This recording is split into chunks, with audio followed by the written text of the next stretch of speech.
CostasNarrativeXP presents.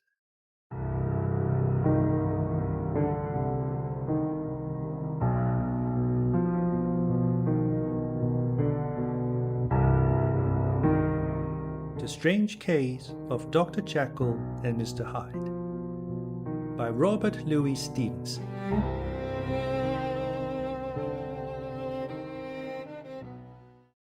Story of the Door. Mr. Utterson the lawyer was a man of a rugged countenance that was never lighted by a smile, cold, scanty, and embarrassed in discourse, backward in sentiment, lean, long, dusty, dreary, and yet somehow lovable. At friendly meetings, and when the wine was to his taste, something eminently human beaconed from his eye, something indeed which never found its way into his talk, but which spoke not only in these silent symbols of the after-dinner face, but more often and loudly in the acts of his life. He was austere with himself, drank gin when he was alone, to mortify a taste for vintages, and though he enjoyed the theatre, had not crossed the doors of one for 20 years. But he had an approved tolerance for others, sometimes wondering, almost with envy, at the high pressure of spirits involved in their misdeeds, and in any extremity inclined to help rather than to reprove. "I incline to Cain's heresy," he used to say quaintly. "I let my brother go to the devil in his own way." In this character, it was frequently his fortune to be the last reputable acquaintance and the last good influence in the lives of down-going men. And to such as these, so long as they came about his chambers, he never marked a shade of change in his demeanour. No doubt the feat was easy to Mr. Utterson, for he was undemonstrative at the best, and even his friendship seemed to be founded in a similar catholicity of good nature.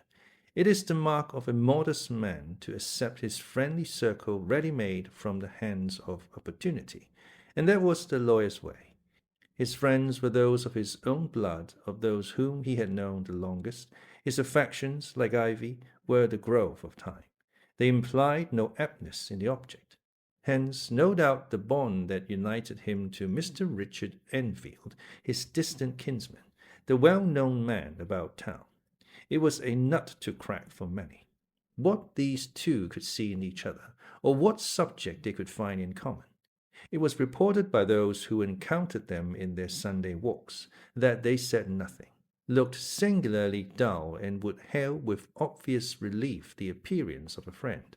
For all that, the two men put the greatest store by these excursions, counted them the chief jewel of each week, and not only set aside occasions of pleasure, but even resisted the calls of business, that they might enjoy them uninterrupted. It chanced on one of these rambles that their way led them down a by-street in the busy quarter of London. The street was small and what is called quiet, but it drove a thriving trade on the weekdays.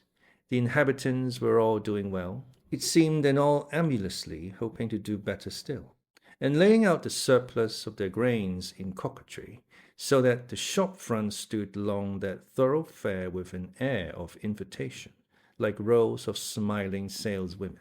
Even on Sunday, when it failed its more florid charms and lay comparatively empty of passage, the street shone out in contrast to its dingy neighborhood, like a fire in a forest, and with its freshly painted shutters, well-polished brasses, and general cleanliness and gaiety of note, instantly caught and pleased the eye of the passenger.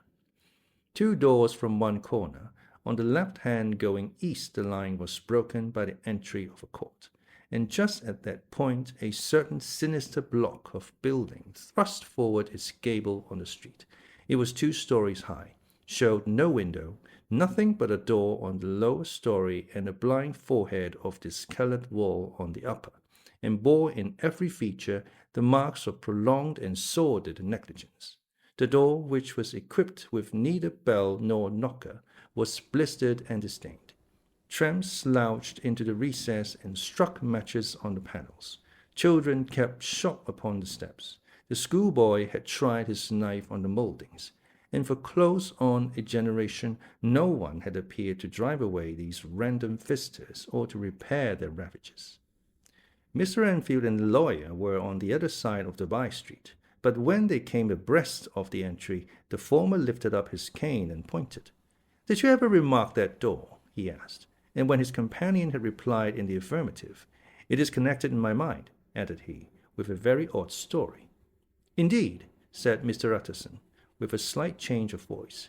"And what was that?" "Well, it was this way," returned Mr. Enfield.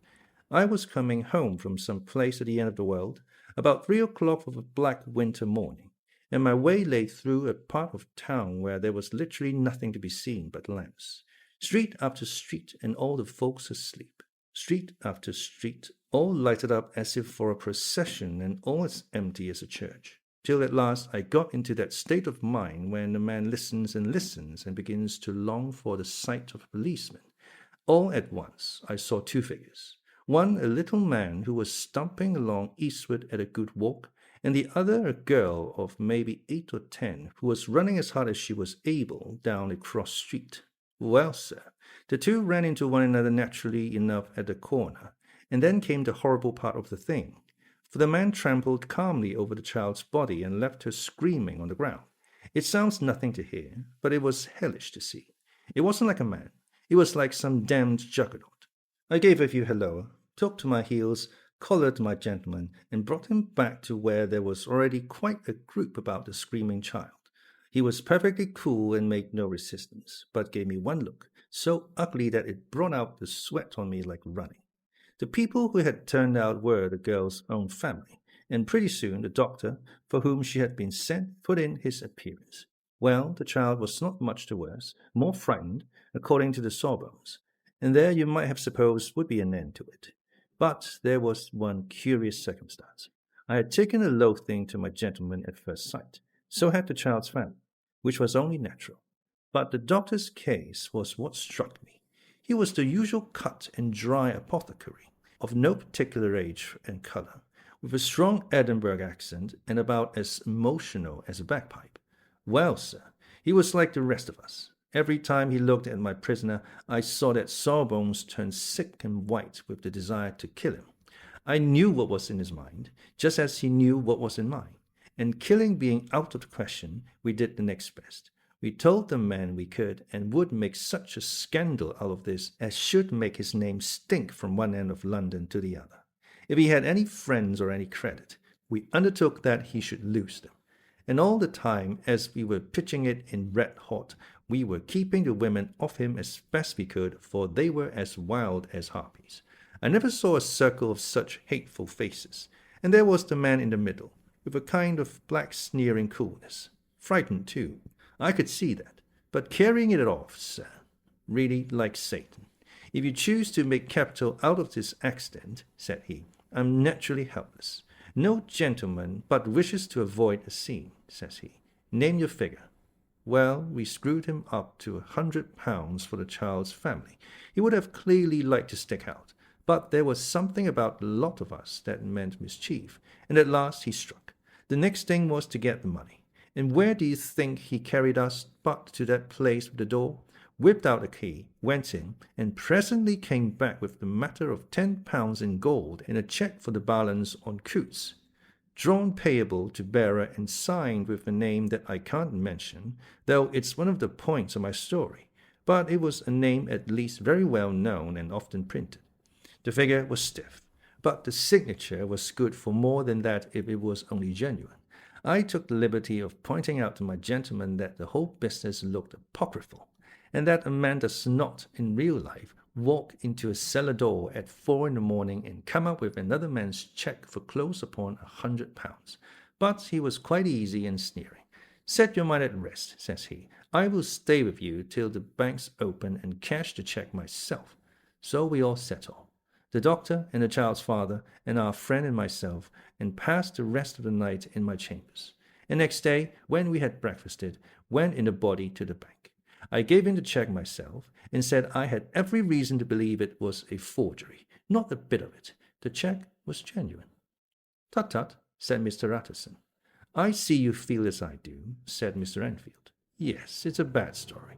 For my man was a fellow that nobody could have to do with, a really damnable man, and the person that drew the check is the very pink of the proprieties, celebrated too, and one of your fellows who do what they call good. Blackmail, I suppose, an honest man paying through the nose of some of the capers of his youth. Blackmail House is what I call the place with the door, in consequence, though even that, is far from explaining all, he added, and with the words fell into a vein of musing. From this he was recalled by Mr. Utterson asking rather suddenly, "And you don't know if the drawer of the cheque lives there?" "A likely place, isn't it?" returned Mr. Enfield. "But I happen to have noticed his address. He lives in some square or other." "And you never asked about the place with the door?" said Mr. Utterson. "No, sir. I had a delicacy," was the reply. "I feel very strongly about putting questions. It partakes too much of the style of the Day of Judgment. You start a question, and it's like starting a stone. You sit quietly on the top of a hill, and away the stone goes, starting others, and presently some bland old bird is knocked on the head in his own back garden, and the family have to change their name. No, sir, I make it a rule of mine. The more it looks like Queer Street, the less I ask." "A very good rule, too," said the lawyer. "But I have studied the place for myself," continued Mr. Enfield. "It seems scarcely a house. There is no other door, and nobody goes in or out of that one. But once in a great while, the gentleman of my adventure. There are 3 windows looking on the court on the first floor, none below. The windows are always shut, but they're clean. And then there is a chimney which is generally smoking, so somebody must live there. And yet it's not so sure, for the buildings are so packed together about the court that it's hard to say where one ends and another begins."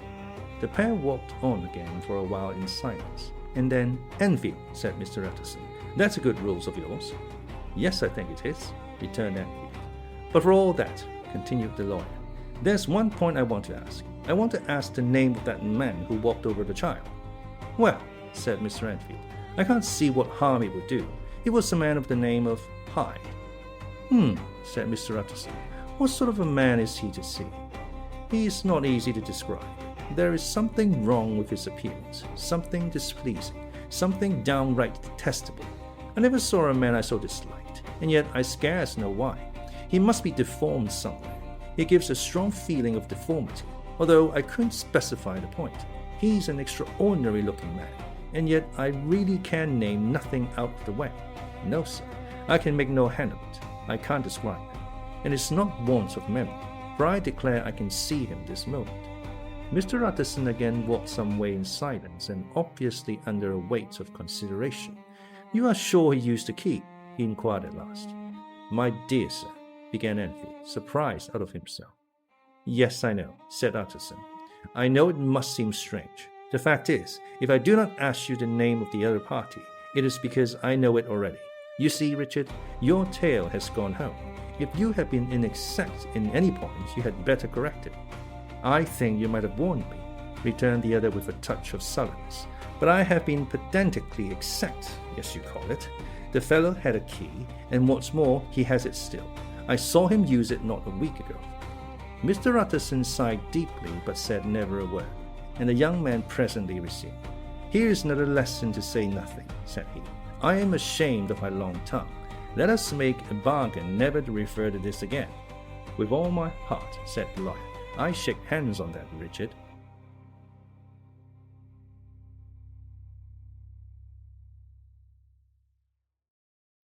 Search for Mr. Hyde. That evening Mr. Utterson came home to his bachelor house in sombre spirits, and sat down to dinner without relish. It was his custom of a Sunday, when this meal was over, to sit close by the fire, a volume of some dry divinity on his reading desk, until the clock of the neighbouring church rang out the hour of 12, when he would go soberly and gratefully to bed. On this night, however, as soon as the cloth was taken away, he took up a candle and went into his business room. There he opened his safe, took from the most private part of it a document endorsed on the envelope as Dr. Jekyll's will, and sat down with a clouded brow to study its contents. The will was holograph, For Mr. Utterson, though he took charge of it now that it was made, had refused to lend the least assistance in the making of it. It provided not only that, in case of the disease of Henry Jekyll, Doctor of Medicine, Doctor of Civil Law, Legum Doctor, Fellow of the Royal Society, etc., all his possessions were to pass into the hands of his friend and benefactor Edward Hyde, but that in case of Dr. Jekyll's disappearance or unexplained absence for any period exceeding 3 calendar months, the said Edward Hyde should step into the said Henry Jekyll's shoes without further delay and free from any burden or obligation beyond the payment of a few small sums to the members of the doctor's household. This document had long been the lawyer's eyesore. It offended him both as a lawyer and as a lover of the sane and customary sides of life, to whom the fanciful was the immodest. And he thought, too, it was his ignorance of Mr. Hyde that had swelled his indignation. Now, by a sudden turn, it was his knowledge. It was already bad enough when the name was, but a name of which he could learn no more. It was worse when it began to be clothed upon with detestable attributes, and out of the shifting, insubstantial mists that had so long baffled his eye, there leaped out the sudden, definite presentment of a fiend. "I thought it was madness," he said, as he replaced the obnoxious paper in the safe, "and now I begin to fear it is disgrace." With that he blew out his candle, put on a greatcoat, and set forth in the direction of Cavendish Square, that citadel of medicine, where his friend, the great Dr. Lanyon, had his house and received his crowding patients. If anyone knows, it will be Lanyon, he had thought. The solemn butler knew and welcomed him.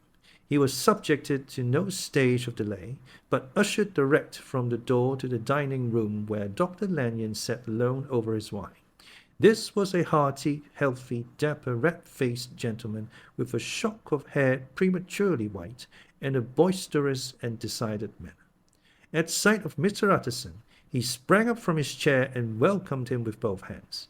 The geniality, as was the way of the man, was somewhat theatrical to the eye, but it reposed on genuine feeling, for these two were old friends, old mates both at school and college, both thorough respecters of themselves and each other, and what does not always follow, men who thoroughly enjoyed each other's company.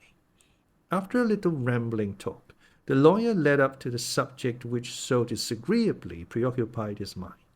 "I suppose, Lanyon," said he, "you and I must be the two oldest friends that Henry Jekyll has." "I wish the friends were younger," chuckled Dr. Lanyon, "but I suppose we are. And what of that? I see little of him now." "Indeed," said Utterson. "I thought you had a bond of common interest." "We had," was the reply. "But it is more than 10 years since Henry Jekyll became too fanciful for me. He began to go wrong in mind. And though, of course, I continue to take an interest in him for old sake's sake, as they say, I see and I have seen devilish little of the man. Such unscientific balderdash," added the doctor, flushing suddenly purple, "would have estranged Damien and Pythias." This little spirit of temper was somewhat of a relief to Mr. Utterson. They have only differed on some point of science, he thought, and being a man of no scientific passions, he even added, "It is nothing worse than that." He gave his friend a few seconds to recover his composure, and then approached the question he had come to put. "Did you ever come across a protégé of his, one Hyde?" he asked. "Hyde?" repeated Lanyon. "No, never heard of him, since my time." That was the amount of information that the lawyer carried back with him to the great dark bed on which he tossed to and fro until the small hours of the morning began to grow large. It was a night of little ease to his toiling mind, toiling in mere darkness and besieged by questions. 6 o'clock struck on the bells of the church that was so conveniently near to Mr. Utterson's dwelling, and still he was digging at the problem. Hitherto it had touched him on the intellectual side alone, but now his imagination also was engaged, or rather enslaved, and as he lay and tossed in the gross darkness of the night and the curtained room, Mr. Enfield's tale went by before his mind in a scroll of lighted pictures. He would be aware of the great field of lamps of a nocturnal city. then of the figure of a man walking swiftly, then of a child running from the doctor's, and then these met, and that human juggernaut trod the child down and passed on regardless of her screams. Or else he could see a room in a rich house, where his friend lay asleep, dreaming and smiling at his dreams, and then the door of that room would be opened, the curtains of the bed plucked apart, the sleeper recalled, and lo, there would stand by his side a figure to whom power was given, and even at that dead hour he must rise and do its bidding. The figure in these two faces haunted the lawyer all night, and if at any time he dozed over, it was but to see it glide more stealthily through sleeping houses, or move the more swiftly and still the more swiftly, even to dizziness, through wider labyrinths of lamp-lighted city, and at every street corner crush a child and leave her screaming. And still the figure had no face by which he might know it. Even in his dreams it had no face, or one that baffled him and melted before his eyes. And thus it was that sprang up and grew apace in the lawyer's mind a singularly strong, almost an inordinate curiosity to behold the features of the real Mr. Hyde. If he could but once set eyes on him, he thought the mystery would lighten and perhaps roll altogether away, as was the habit of mysterious things when well examined. He might see a reason for his friend's strange preference or bondage, and even for the startling clause of the will. At least it would be a face worth seeing, the face of a man who was without bowels of mercy, a face which had but to show itself to raise up, in the mind of the unimpressionable Enfield, a spirit of enduring hatred.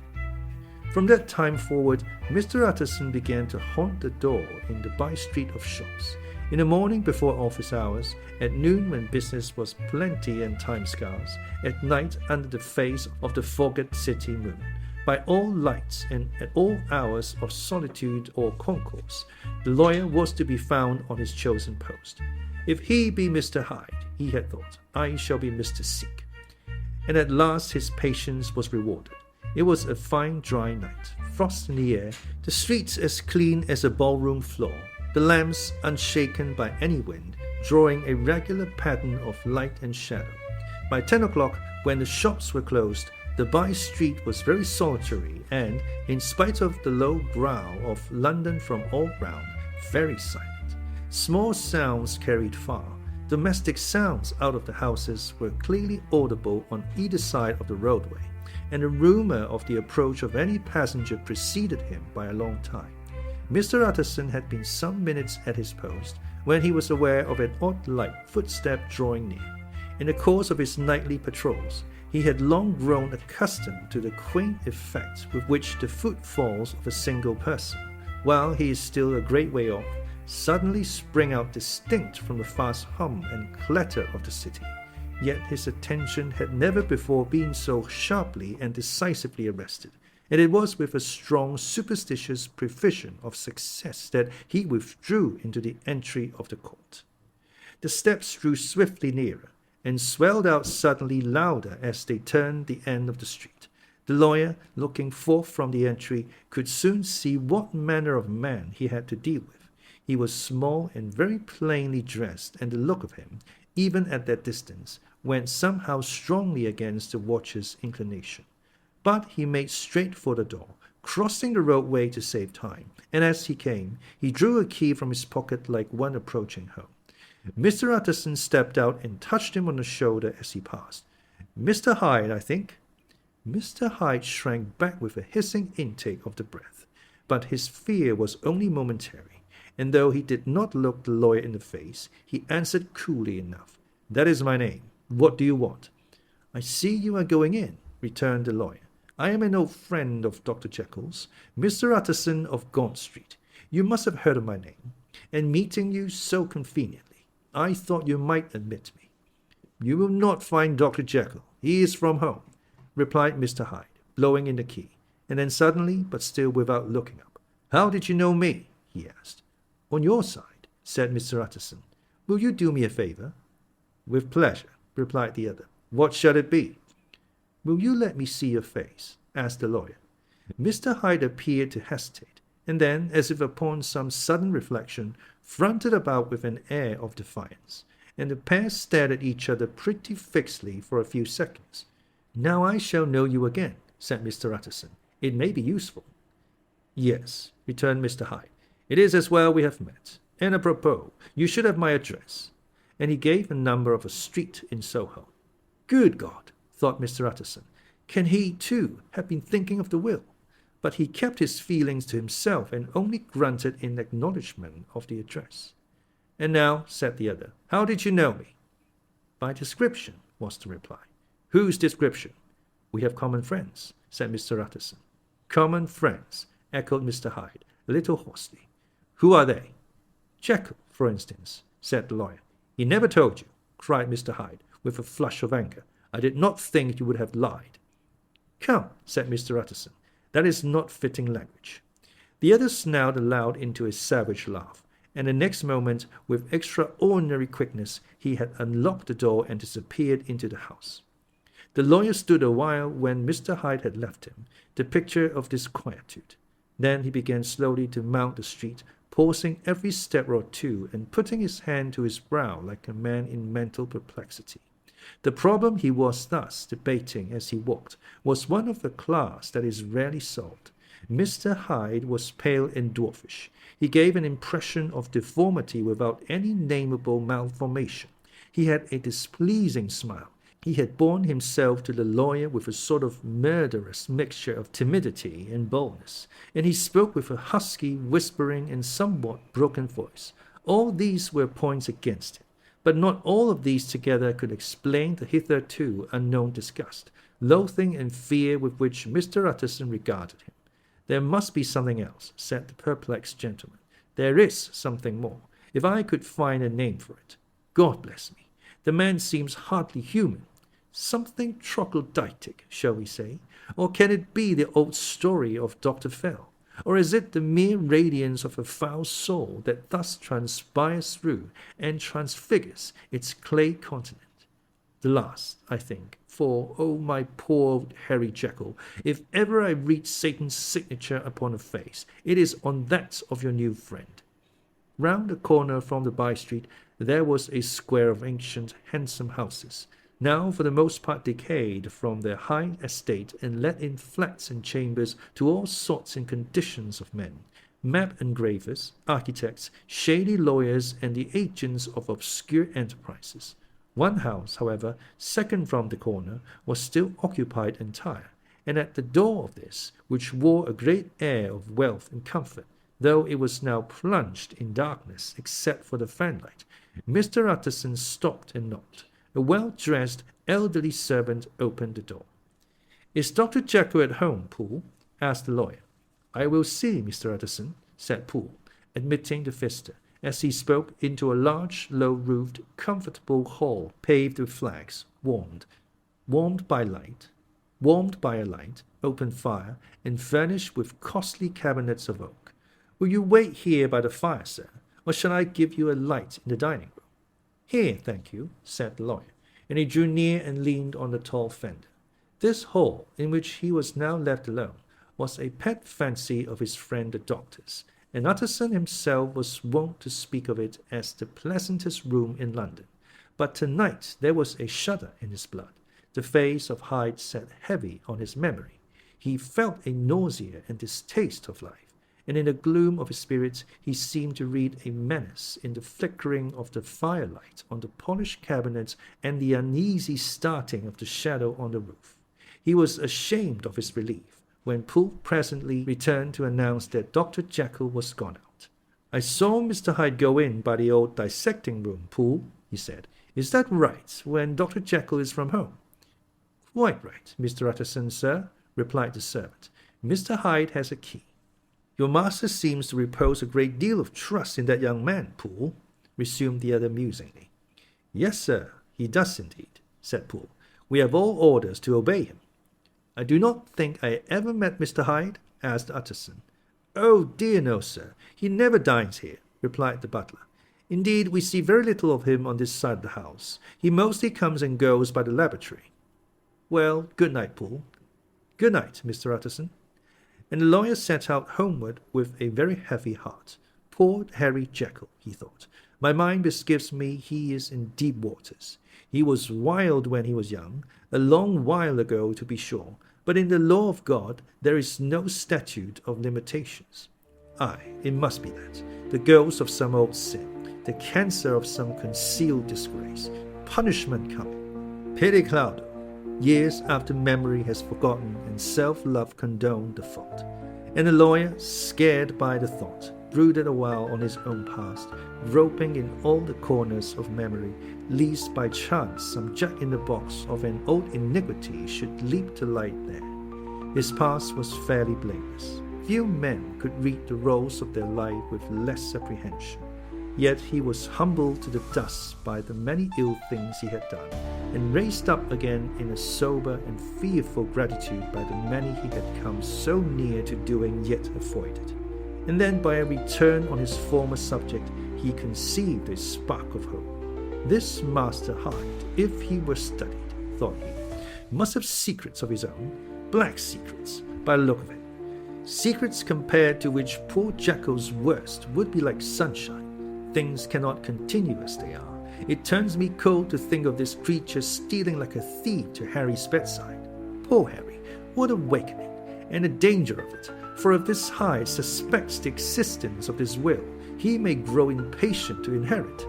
Aye, I must put my shoulders to the wheel, if Jekyll will but let me, he added, if Jekyll will only let me.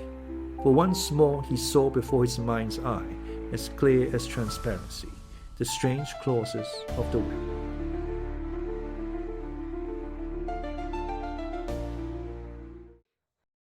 Dr. Jekyll was quite at ease. A fortnight later, by excellent good fortune, the doctor gave one of his pleasant dinners to some 5 or 6 old cronies, all intelligent, reputable men, and all judges of good wine. And Mr. Utterson so contrived that he remained behind after the others had departed. This was no new arrangement, but a thing that had befallen many scores of times. Where Utterson was liked, he was liked well. Hosts loved to detain the dry lawyer when the light-hearted and loose-tongued had already their foot on the threshold. They liked to sit a while in his unobtrusive company, practicing for solitude, sobering their minds in the man's rich silence after the expense and strain of gaiety. To this rule, Dr. Jekyll was no exception, and as he now sat on the opposite side of the fire, a large, well-made, smooth-faced man of 50, with something of a slyish cast, perhaps, but every mark of capacity and kindness, you could see by his looks that he cherished for Mr. Utterson a sincere and warm affection. "I have been wanting to speak to you, Jekyll," began the latter. "You know that will of yours." A close observer might have gathered that the topic was distasteful, but the doctor carried it off gaily. "My poor Utterson," said he, "you are unfortunate in such a climate. I never saw a man so distressed as you were by my will, unless it were that hide-bound pedant Lanyon, at what he called my scientific heresies. Oh, I know he's a good fellow. You needn't frown. An excellent fellow, and I always mean to see more of him. But a hide-bound pedant for all that, an ignorant, blatant pedant. I was never more disappointed in any man than Lanyon." "You know I never approve of it," pursued Utterson, ruthlessly disregarding the fresh topic. "My will? Yes, certainly, I know that," said the doctor, a trifle sharply. "You have told me so." "Well, I tell you so again," continued the lawyer. "I have been learning something of young Hyde." The large, handsome face of Dr. Jekyll grew pale to the very lips, and there came a blackness about his eyes. "I do not care to hear more," said he. "This is a matter I thought we had agreed to drop." "What I heard was abominable," said Utterson. "It can make no change. You do not understand my position," returned the doctor, with a certain incoherency of manner. "I am painfully situated, Utterson. My position is a very strange one. It is one of those affairs that cannot be mended by talking." "Jekyll," said Utterson, "you know me. I am a man to be trusted. Make a clean breast of this incompetence, and I make no doubt I can get you out of it." "My good Utterson," said the doctor, "this is very good of you. This is downright good of you, and I cannot find words to thank you in. I believe you fully. I would trust you before any man alive. I before myself if I could make the choice. But indeed, it isn't what you fancy. It is not as bad as that. And just to put your good heart at rest, I will tell you one thing. The moment I choose, I can be rid of Mr. Hyde. I give you my hand upon that, and I thank you again and again. And I will just add one little word, Utterson, that I'm sure you'll take in good part. This is a private matter, and I beg of you to let it slip. Utterson reflected a little, looking in the fire. I have no doubt you are perfectly right, he said at last, getting to his feet. Well, but since we have touched upon this business, and for the last time I hope, continued the doctor, there is one point I should like you to understand. I have really a very great interest in poor Hyde. I know you have seen him. He told me so, and I fear he was rude. But I do sincerely take a very great interest in that young man. And if I am taken away, Utterson, I wish you to promise me that you will bear with him and get his rights for him. I think you would, if you knew all, and it would be a weight off my mind if you would promise. I can't pretend that I shall ever like him, said the lawyer. I don't ask that, pleaded Jekyll, laying his hand upon the other's arm. I only ask for justice. I only ask you to help him for my sake, when I am no longer here. Utterson heaved an irrepressible sigh. Well, said he, I promise.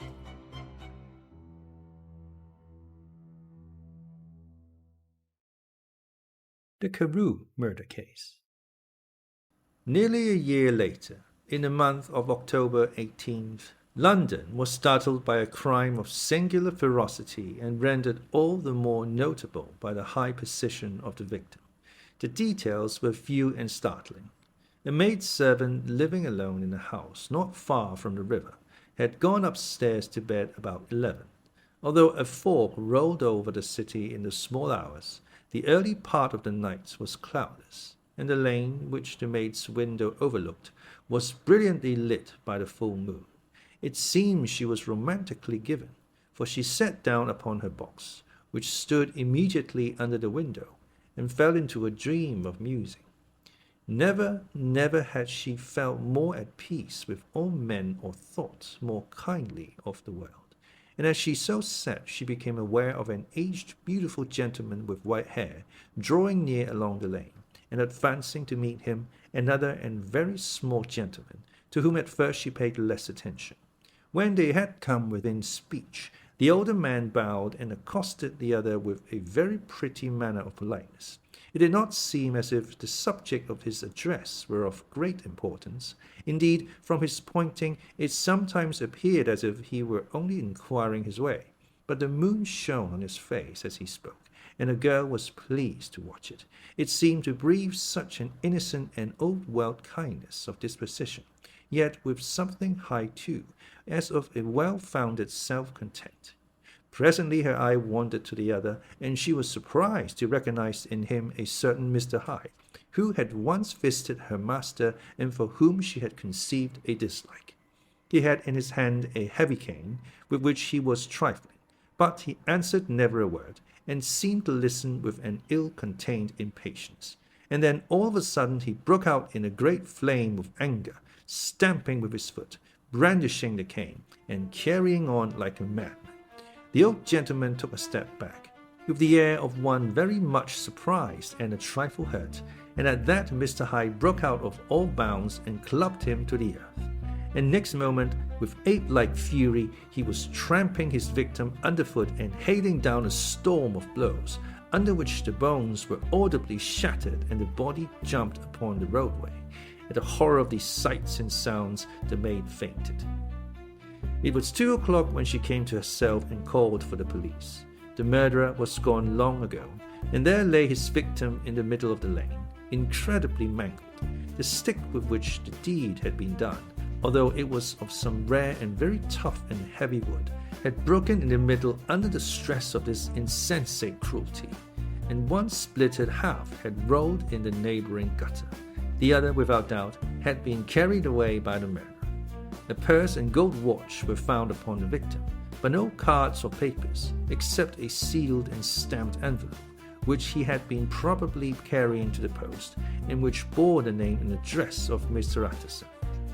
This was brought to the lawyer the next morning, before he was out of bed, and he had no sooner seen it and been told the circumstances than he shot out a solemn lip. "I shall say nothing till I have seen the body," said he. "This may be very serious. Have the kindness to wait while I dress." And with the same grave countenance he hurried through his breakfast and drove to the police station, whither the body had been carried. As soon as he came into the cell, he nodded. "Yes," said he, "I recognize him. I'm sorry to say that this is Sir Danvers Carew." "Good God, sir!" exclaimed the officer. "Is it possible?" And the next moment his eye lighted up with professional ambition. "This will make a deal of noise," he said, "and perhaps you can help us to the man." And he briefly narrated what the maid had seen and showed the broken stick.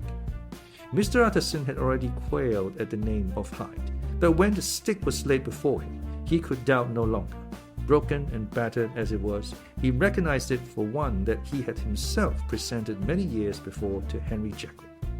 "Is this Mr. Hyde a person of small stature?" he inquired. "Particularly small and particularly wicked-looking is what the maid calls it," said the officer. Mr. Utterson reflected, and then, raising his head, "If you will come with me in my cab," he said, "I think I can take you to his house." It was by this time about 9 in the morning, in the first fog of the season. A great chocolate-colored pall lowered over heaven, but the wind was continually charging and rooting these embattled vapors, so that as the cab crawled from street to street, Mr. Utterson beheld a marvelous number of degrees and hues of twilight. For here it would be dark like the back end of evening, and there would be a glow of a rich, lurid brown, like the light of some strange conflagration. And here, for a moment, the fog would be quite broken up, and a haggard shaft of daylight would glance in between the swirling wreaths. The dismal quarter of Soho seen under these changing glimpses, with its muddy ways and slatternly passages, in its lamps, which had never been extinguished or had been kindled afresh to combat this mournful reinvasion of darkness, seemed in the lawyer's eyes like a district of some city in a nightmare. The thoughts of his mind, besides, were of the gloomiest dye, and when he glanced at the companion of his drive, he was conscious of some touch of that terror of the law and the law's officers, which may at times assail the most honest. As the cab drew up before the address indicated, the fog lifted a little and showed him a dingy street, a gin palace, a low French eating house, a shop for the retail of penny numbers and 2-penny salads, many ragged children huddled in the doorways, and many women of many different nationalities passing out, key in hand, to have a morning glass. And the next moment the fog settled down again upon that part, as brown as umber, and cut him off from his blackguardly surroundings. This was the home of Henry Jekyll's favourite, of a man who was heir to 250,000 sterling. An ivory-faced and silvery-haired old woman opened the door. She had an evil face, smoothed by hypocrisy, but her manners were excellent. "Yes," she said, "this was Mr. Hyde's, but he was not at home. He had been in that night very late, but he had gone away again in less than an hour. There was nothing strange in that. His habits were very irregular, and he was often absent. For instance, it was nearly 2 months since she had seen him till yesterday."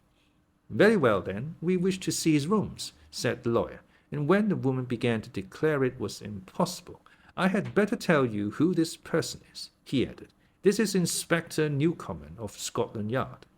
A flash of odious joy appeared upon the woman's face. "Ah," said she, "he is in trouble. What has he done?" Mr. Utterson and the inspector exchanged glances. "He don't seem a very popular character," observed the latter.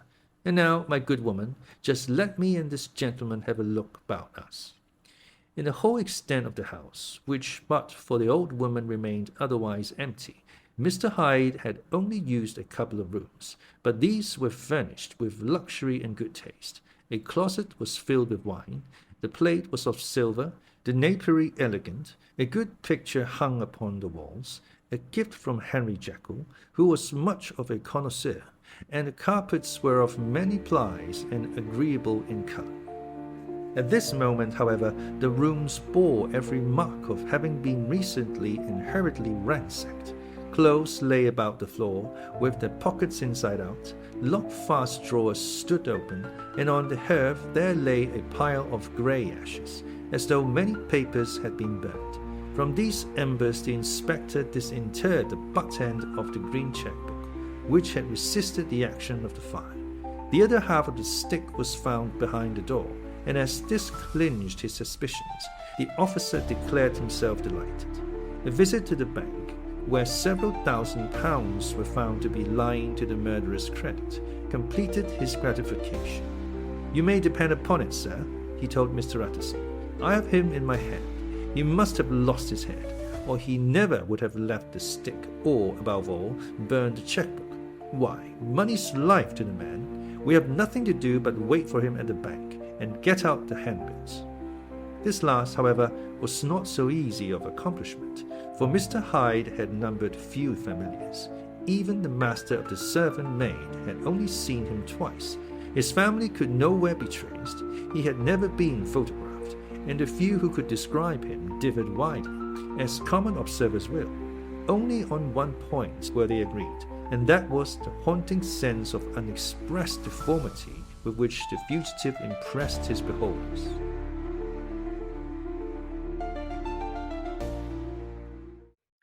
Incident of the letter.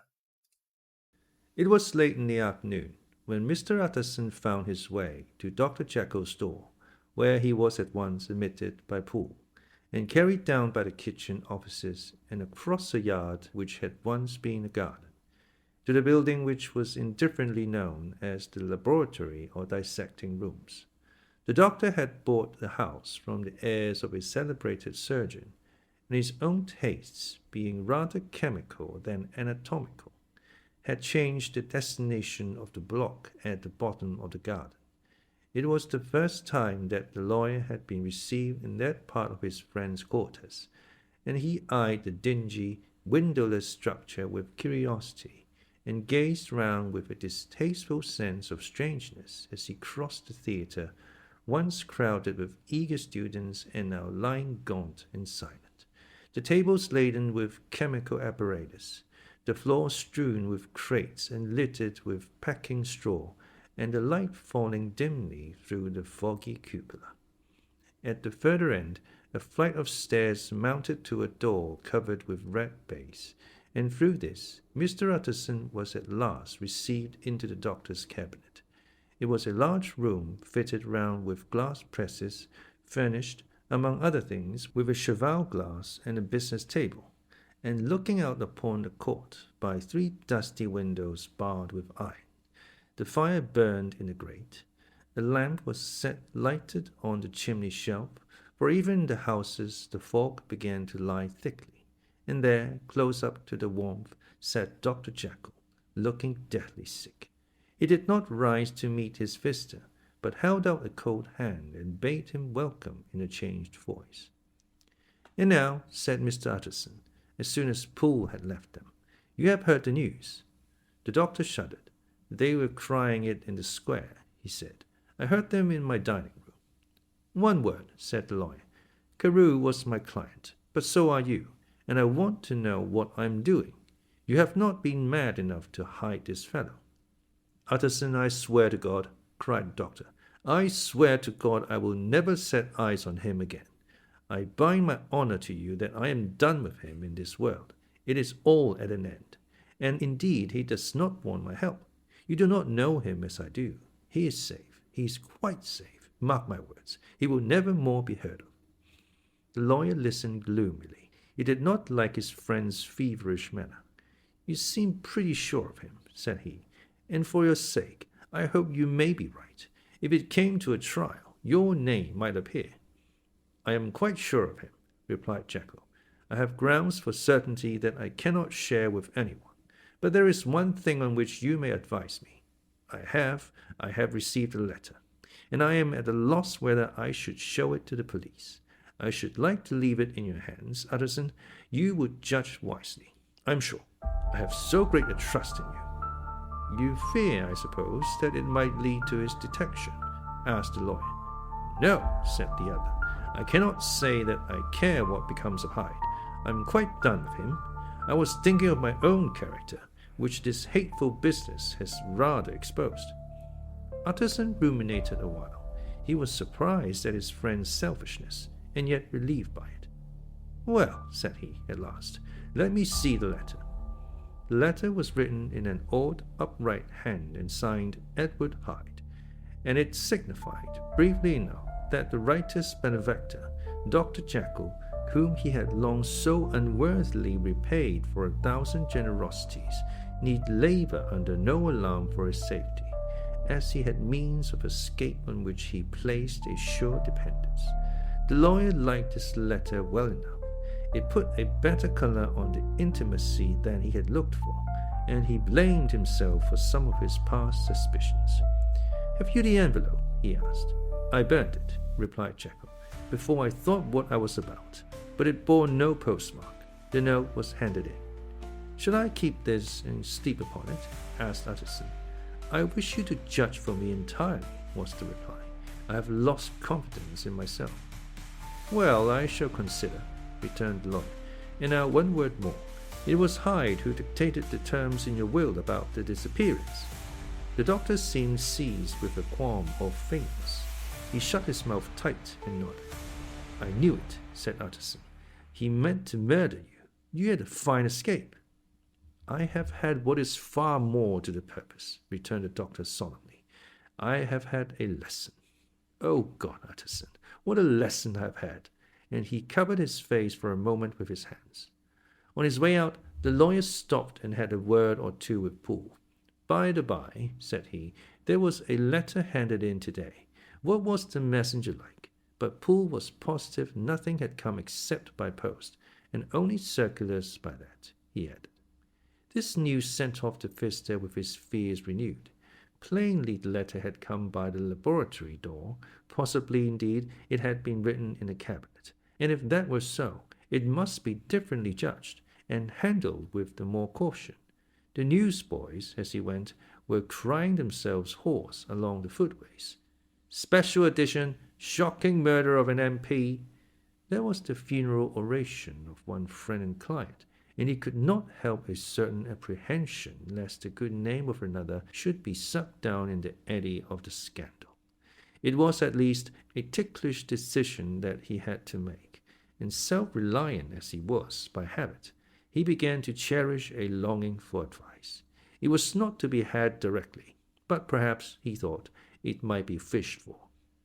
Presently after, he sat on one side of his own hearth, with Mr. Guest, his head clerk, upon the other, and midway between, at a nicely calculated distance from the fire, a bottle of a particular old wine that had long dwelt unsunned in the foundations of his house. The fog still slept on the wing above the drowned city, where the lamps glimmered like carbuncles, and through the muffle and smother of these fallen clouds, the procession of the town's life was still rolling in through the great arteries with a sound as of a mighty wind. But the room was gay with firelight. In the bottle the acids were long ago resolved. The imperial dye had softened with time, as the colour grows richer in stained windows, and the glow of hot autumn afternoons on hillside vineyards was ready to be set free and to disperse the fogs of London. Insensibly the lawyer melted. There was no man from whom he kept fewer secrets than Mr. Guest, and he was not always sure that he kept as many as he meant. Guest had often been on business to the doctor's. He knew Poole. He could scarce have failed to hear of Mr. Hyde's familiarity about the house. He might draw conclusions. Was it not as well, then, that he could see a letter which put that mystery to light? And above all, since Guest, being a great student and critic of handwriting, would consider the step natural and obliging. The clerk, besides, was a man of counsel. He could scarce read so strange a document without dropping a remark, and by that remark Mr. Utterson might shape his future course. "This is a sad business about Mr. Danvers," he said. "Yes, sir, indeed. It has elicited a great deal of public feeling," returned Guest. "The man, of course, was mad." "I should like to hear your views on that," replied Utterson.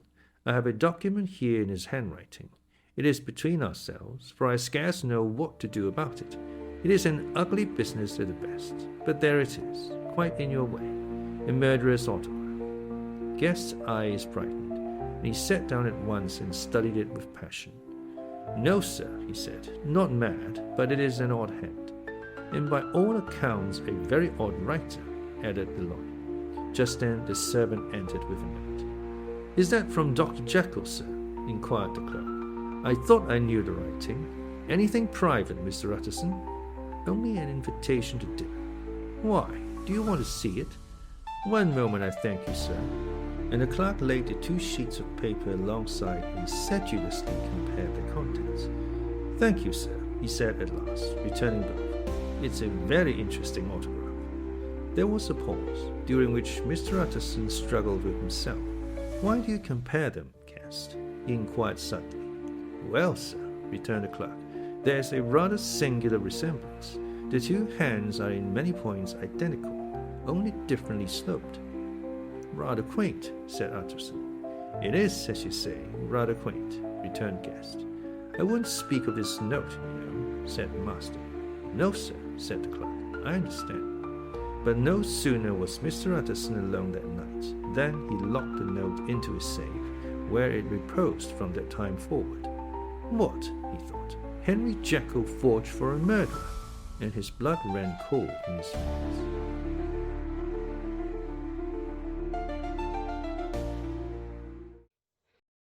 Incident of Dr. Lanyon.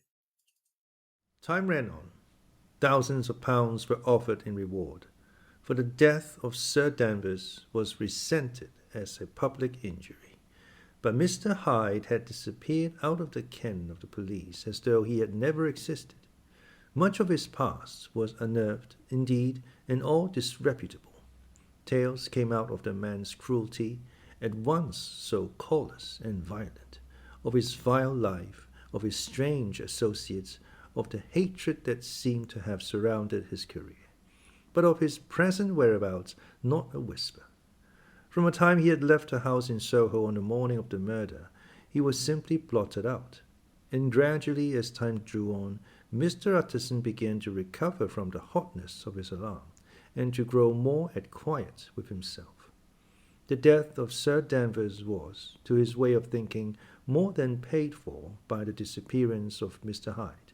Now that that evil influence had been withdrawn, a new life began for Dr. Jekyll. He came out of his seclusion, renewed relations with his friends, became once more their familiar guest and entertainer, and whilst he had always been known for charities, he was now no less distinguished for religion. He was busy, he was much in the open air, he did good. His face seemed to open and brighten, and if with an inward consciousness of service. And for more than 2 months the doctor was at peace. On the 8th of January, Utterson had dined at the doctor's with a small party. Lanyon had been there, and the face of the host had looked from one to the other as in the old days when the trio were inseparable friends. On the 12th, and again on the 14th, the door was shut against the lawyer. The doctor was confined to the house, Poole said, and saw no one.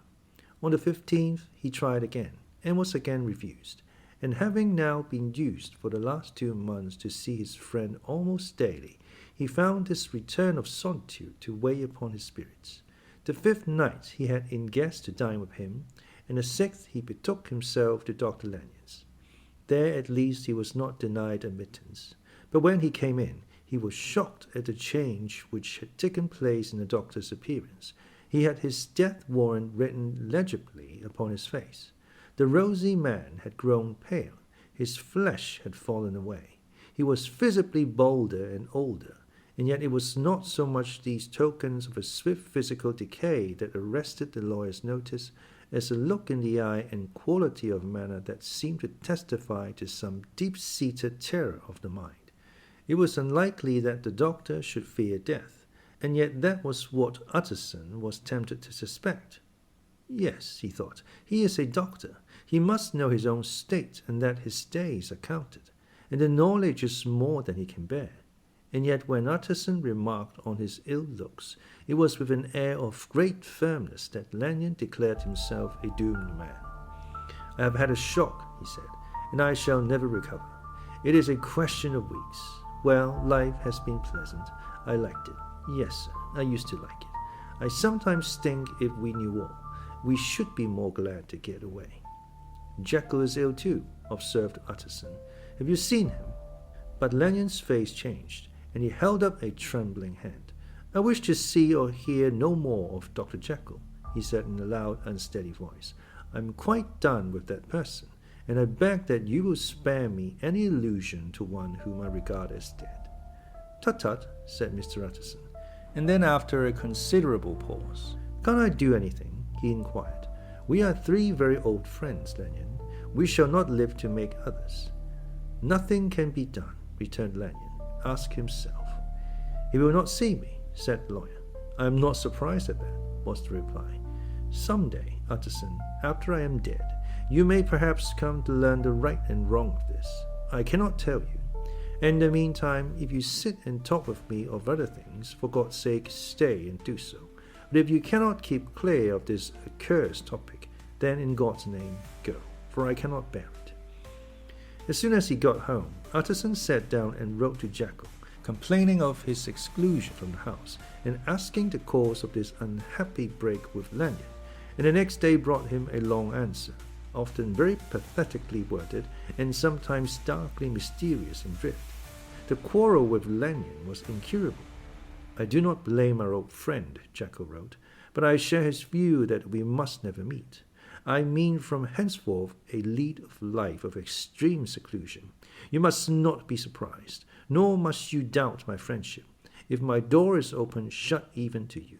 You must suffer me to go my own dark way. I have brought on myself a punishment and a danger that I cannot name. If I am the chief of sinners, I am the chief of sufferers also. I could not think that this earth contained a place for sufferings and terrors so unmeaning. And you can do but one thing, Utterson, to lighten this destiny, and that is to respect my silence." Utterson was amazed. The dark influence of Hyde had been withdrawn.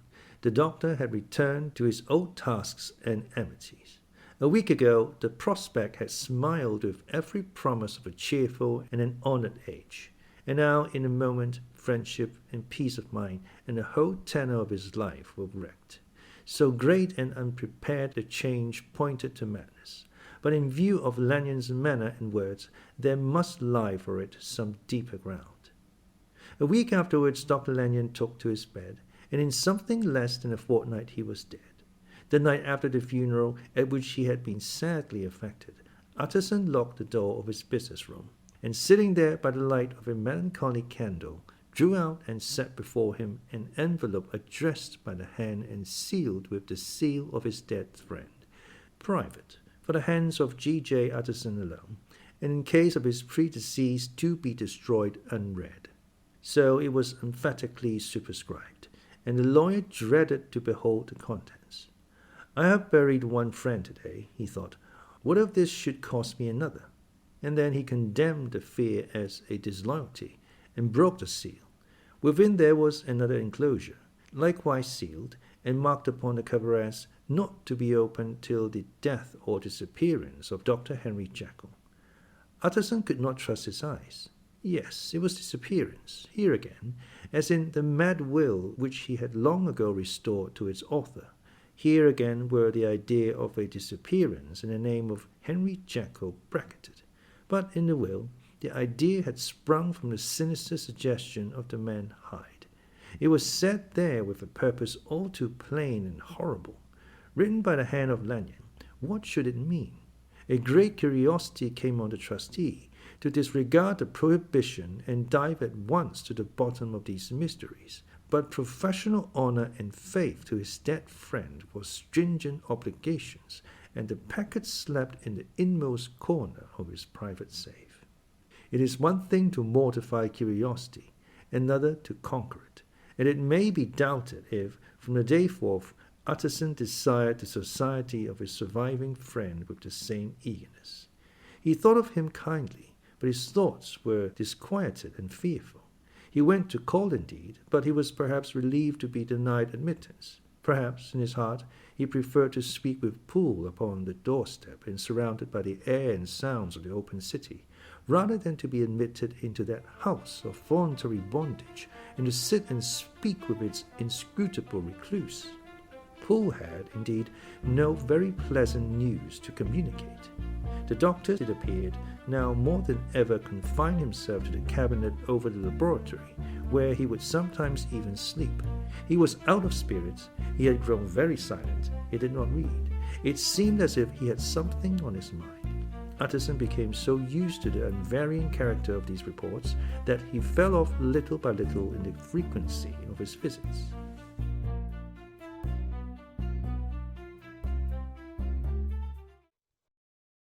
Incident at the window. It chanced on Sunday, when Mr. Utterson was on his usual walk with Mr. Enfield, that their way lay once again through the by-street, and that when they came in front of the door, both stopped to gaze on it. "Well," said Enfield, "that story's at an end at least. We shall never see more of Mr. Hyde." "I hope not," said Utterson. "Did I ever tell you that I once saw him, and shared your feeling of repulsion?" "It was impossible to do the one without the other," returned Enfield.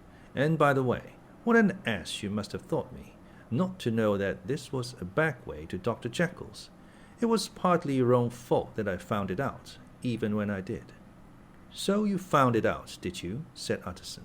"But if that be so, we may step into the court and take a look at the windows. To tell you the truth, I am uneasy about poor Jekyll, and even outside, I feel as if the presence of a friend might do him good." The court was very cool and a little damp, and full of premature twilight, although the sky, high up overhead, was still bright with sunset. The middle one of the three windows was halfway open, and sitting close beside it, taking the air with an infinite sadness of mien, like some disconsolate prisoner, Utterson saw Dr. Jekyll. "What, Jekyll?" he cried. "I trust you are better." "I'm very low, Utterson," replied the doctor drearily. "Very low. It will not last long, thank God." "You stay too much indoors," said the lawyer. "You should be out, whipping up the circulation like Mr. Enfield and me. Come now, get your hat and take a quick turn with us." "You are very good," sighed the other. "I should like to very much, but no. It is quite impossible. I dare not. But indeed, Utterson, I am very glad to see you. This is really a great pleasure. I would ask you and Mr. Enfield up, but the place is really not fit." "Why then," said the lawyer good-naturedly, "the best thing we can do is to stay down here and speak with you from where we are." "That is just what I was about to venture to propose," returned the doctor with a smile. But the words were hardly uttered before the smile was struck out of his face and succeeded by an expression of such abject terror and despair as froze the very blood of the two gentlemen below. They saw it but for a glimpse, for the window was instantly thrust down, but that glimpse had been sufficient, and they turned and left the court without a word. In silence, too, they traversed the by-street, and it was not until they had come into a neighboring thoroughfare, where even upon a Sunday there were still some stirrings of life, that Mr. Utterson at last turned and looked at his companion. They were both pale, and there was an answering horror in their eyes. "God forgive us, God forgive us," said Mr. Utterson. But Mr. Enfield only nodded his head very seriously and walked on once more in silence.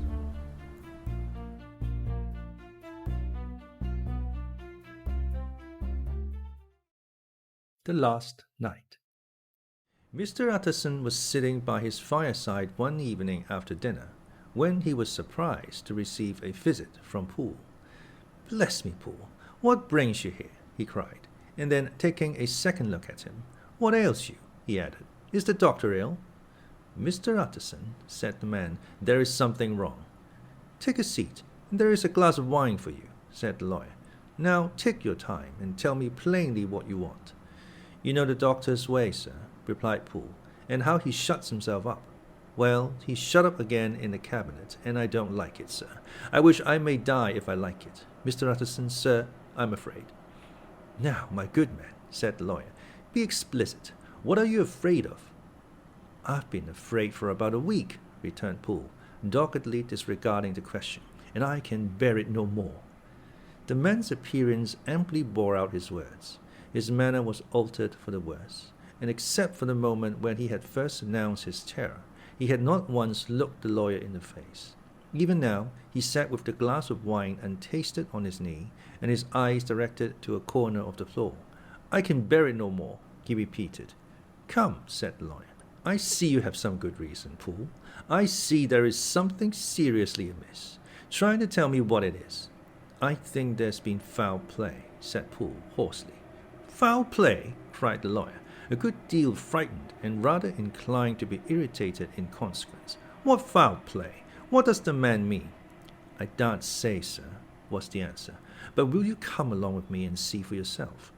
Mr. Utterson's only answer was to rise and get his hat and greatcoat, but he observed with wonder the greatness of the relief that appeared upon the butler's face, and perhaps with no less, that the wine was still untasted when he set it down to follow.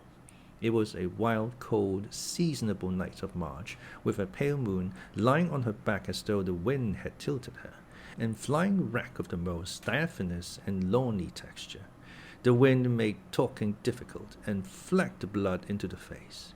It seemed to have swept the streets unusually bare of passengers. Besides, for Mr. Utterson thought he had never seen that part of London so deserted.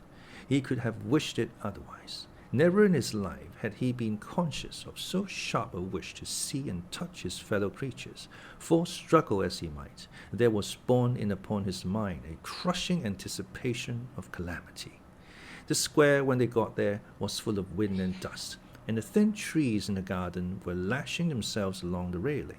Poole, who had kept all the way a pace or two ahead, now pulled up in the middle of the pavement, and in spite of the biting weather, took off his hat and mopped his brow with a red pocket handkerchief. But for all the hurry of his coming, these were not the dews of exertion that he wiped away, but the moisture of some strangling anguish, for his face was white and his voice, when he spoke, harsh and broken. Well, sir, he said, here we are, and God grant there be nothing wrong. Amen, Poole, said the lawyer. Thereupon the servant knocked in a very guarded manner. The door was opened on a chain, and a voice asked from within, Is that you, Poole? It's all right, said Poole. Open the door. The hall, when they entered it, was brightly lighted up. The fire was built high, and about the hearth the whole of the servants, men and women, stood huddled together like a flock of sheep. At the sight of Mr. Utterson, the housemaid broke into hysterical whimpering, and the cook, crying out, Bless God, it's Mr. Utterson, ran forward as if to take him in her arms. What, are you all here? Said the lawyer peevishly. Very irregular, very unseemly. Your master would be far from pleased. They are all afraid, said Poole. Blank silence followed, no one protesting. Only the maid lifted her voice and now wept loudly. Hold your tongue, Poole said to her, with a ferocity of accent that testified to his own jangled nerves. And indeed, when the girl had so suddenly raised the note of her lamentation, they had all started and turned towards the inner door with faces of dreadful expectation. And now, continued the butler, addressing the knife boy, reach me a candle, and we'll get this through hands at once. And then he begged Mr. Utterson to follow him, and led the way to the back garden. Now, sir, said he, you come as gently as you can. I want you to hear, and I don't want you to be heard. And see here, sir, if by any chance he was to ask you in, don't go. Mr. Utterson's nerves, at this unlooked-for termination, gave a jerk that nearly threw him from his balance, but he recollected his courage and followed the butler into the laboratory building through the surgical theatre, with its lumber of crates and bottles, to the foot of the stair.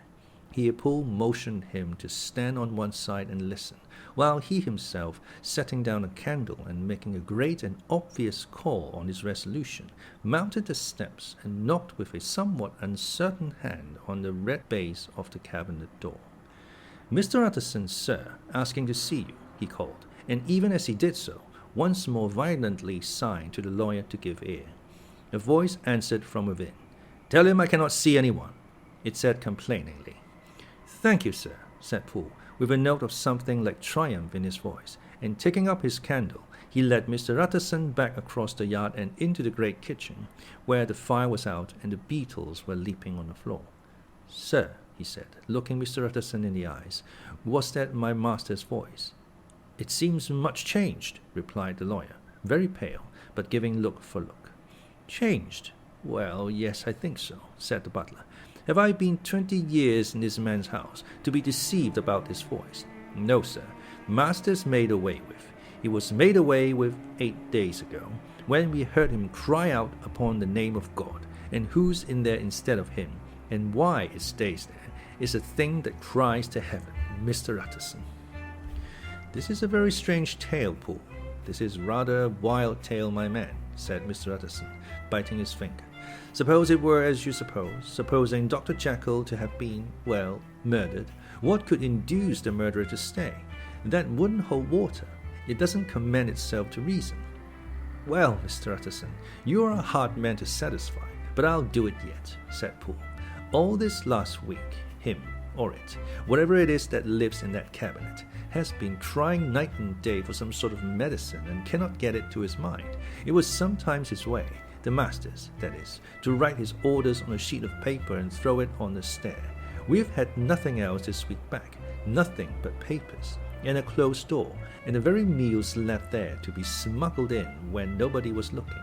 Well, sir, every day, aye, and twice and thrice in the same day, there have been orders and complaints, and I have been sent flying to all the wholesale chemists in town. Every time I brought the stuff back, there would be another paper telling me to return it, because it was not pure, and another order to a different firm. This drug is wanted bitter bad, sir. Whatever for?" "Have you any of these papers?" asked Mr. Utterson. Poole felt in his pocket and handed out a crumpled note, which the lawyer, bending nearer to the candle, carefully examined. Its contents ran thus: "Dr. Jekyll presents his compliments to Messrs. Moore. He assures them that their last sample is impure and quite useless for his present purpose. In the year 18... Dr. J purchased a somewhat large quantity from Messrs. M. He now begs them to search with most sedulous care, and should any of the same quality be left, forward it to him at once. Expense is no consideration. The importance of this to Dr. J can hardly be exaggerated." So far the letter had run composedly enough, but here with a sudden splutter of the pen, the writer's emotion had broken loose. "For God's sake," he added, "find me some of the old." "This is a strange note," said Mr. Utterson, and then sharply, "How do you come to have it open?" "The man at Moore's was main angry, sir, and he threw it back to me like so much dirt," returned Poole. "This is unquestionably the doctor's hand, do you know?" resumed the lawyer. "I thought it looked like it," said the servant rather sulkily. And then, with another voice, "But what matters hand of right?" he said. "I've seen him." "Seen him?" repeated Mr. Utterson. "Well?" "That's it," said Poole. "It was this way. I came suddenly into the theatre from the garden. It seems he had slipped out to look for this drug, or whatever it is, for the cabinet door was open, and there he was at the far end of the room, digging among the crates. He looked up when I came in, gave a kind of cry, and whipped upstairs into the cabinet. It was but for 1 minute that I saw him, but the hair stood upon my head like quills, sir. If this was my master, why had he a mask upon his face? If it was my master, why did he cry out like a rat and run from me? I have served him long enough." And then the man paused and passed his hand over his face. "These are all very strange circumstances," said Mr. Utterson, "but I think I begin to see daylight. Your master, Poole, is plainly seized with one of those maladies that both torture and deform the sufferer. Hence, for aught I know, the alteration of his voice. Hence the mask and the avoidance of his friends. Hence his eagerness to find this drug, by means of which the poor soul retains some hope of ultimate recovery. God grant that he be not deceived. There is my explanation. It is sad enough, Poole. Aye, and appalling to consider. But it is plain and natural, hangs well together, and delivers us from all exorbitant alarms." "Sir," said the butler, turning to a sort of mottled pallor, "that thing was not my master, and there's the truth. My master," here he looked round him and began to whisper, "is a tall, fine build of a man, and this was more of a dwarf." Utterson attempted to protest. "Oh, sir," cried Poole, "do you think I do not know my master after 20 years? Do you think I do not know where his head comes in the cabinet door, where I saw him every morning of my life? No, sir, that thing in the mask was never Dr. Jekyll. God knows what it was, but it was never Dr. Jekyll, and it is the belief of my heart that there was murder done." "Poole," replied the lawyer, "if you say that, it will become my duty to make certain. Much as I desire to spare your master's feelings, much as I am puzzled by this note which seems to prove him to be still alive, I shall consider it my duty to break in that door." "Ah, Mr. Utterson, that's talking," cried the butler. "And now comes the second question," resumed Utterson. "Who is going to do it?" "Why, you and me, sir," was the undaunted reply. "That's very well said," returned the lawyer, "and whatever comes of it, I shall make it my business to see you are no loser. There is an axe in the theatre," continued Poole, "and you might take the kitchen poker for yourself." The lawyer took that rude but weighty instrument into his hand and balanced it. "Do you know, Poole," he said, looking up, "that you and I are about to place ourselves in a position of some peril?" "You may say so, sir, indeed," returned the butler. "It is well, then, that we should be frank," said the other. "We both think more than we have said. Let us make a clean breast. This masked figure that you saw, did you recognize it?" "Well, sir, it went so quick, and the creature was so doubled up, that I could hardly swear to that," was the answer. "But if you mean, was it Mr. Hyde?" "Why, yes, I think it was. You see, it was much of the same bigness, and it had the same quick, light way with it. And then who else could have got in by the laboratory door? You have not forgot, sir, that at the time of the murder he had still the key with him. But that's not all. I don't know, Mr. Utterson, if you ever met this Mr. Hyde." "Yes," said the lawyer, "I once spoke with him." "Then you must know as well as the rest of us that there was something queer about that gentleman, something that gave a man a turn. I don't know rightly how to say it, sir, beyond this, that you felt in your marrow kind of cold and thin." "I own I felt something of what you describe," said Mr. Utterson. "Quite so, sir," returned Poole. "Well, when that masked thing like a monkey jumped from among the chemicals and whipped into the cabinet, it went down my spine like ice. Oh, I know it's not evidence, Mr. Utterson. I'm book-learned enough for that. But a man has his feelings, and I give you my Bible word it was Mr. Hyde." Aye, said the lawyer. "My fears incline to the same point. Evil, I fear, found it. Evil was sure to come, of that connection. Aye, truly, I believe you. I believe poor Harry is killed, and I believe his murderer is still lurking in his victim's room. Well, let our name be vengeance. Call Bradshaw." The footman came at the summons, very white and nervous. "Pull yourself together, Bradshaw," said the lawyer. "This suspense, I know, is telling upon all of you, but it is now our intention to make an end of it. Poole here and I are going to force our way into the cabinet. If all is well, my shoulders are broad enough to bear the blame. Meanwhile, lest anything should really be amiss, or any malefactor seek to escape by the back, you and the boy must go round the corner with a pair of good sticks and take your post at the laboratory door. We give you 10 minutes to get to your stations." As Bradshaw left, the lawyer looked at his watch. "And now, Poole, let us get to ours," he said, and taking the poker under his arm, led the way into the yard. The scud had banked over the moon, and it was now quite dark. The wind, which only broke in puffs and draughts into the deep well of building, tossed the light of the candle to and fro about their steps, until they came into the shelter of the theatre, where they sat down silently to wait. London hummed solemnly all round, but nearer at hand the stillness was only broken by the sounds of a football moving to and fro along the cabinet door. "So it will walk all day, sir," whispered Poole. "Aye, and the better part of the night. Only when a new sample comes from the chemist, there's a bit of a break. Ah, it's an ill conscience that's such an enemy to rest. Ah, sir, there's blood foully shed in every step of it. But hark again a little closer. Put your heart in your ears, Mr. Utterson, and tell me, is that the doctor's foot?" The steps fell lightly and oddly, with a certain swing, for all they went so slowly. It was different indeed from the heavy creaking tread of Henry Jekyll. Utterson sighed. "Is there never anything else?" he asked. Poole nodded. "Once," he said. "Once I heard it weeping." Weeping?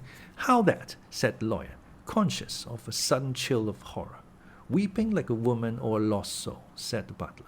I came away with that upon my heart, that I could have wept too. But now the 10 minutes drew to an end. Poole disinterred the axe from under a stack of packing straw.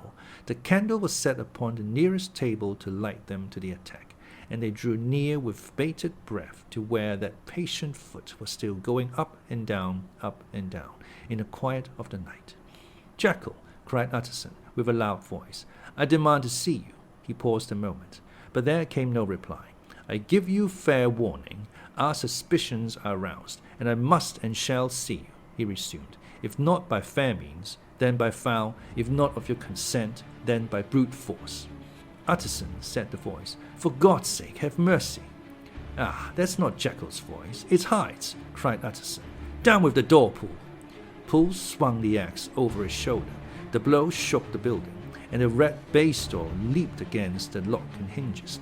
A dismal screech, as of mere animal terror, rang from the cabinet. Up went the axe again, and again the panels crashed and the frame bounded.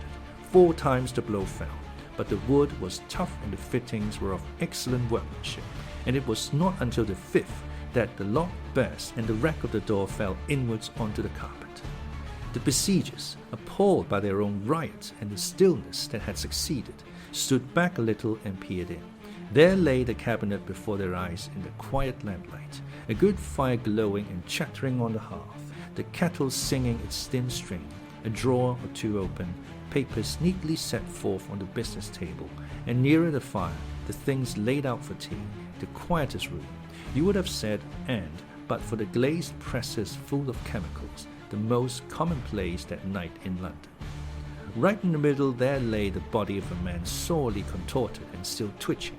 They drew near on tiptoe, turned it on its back, and beheld the face of Edward Hyde.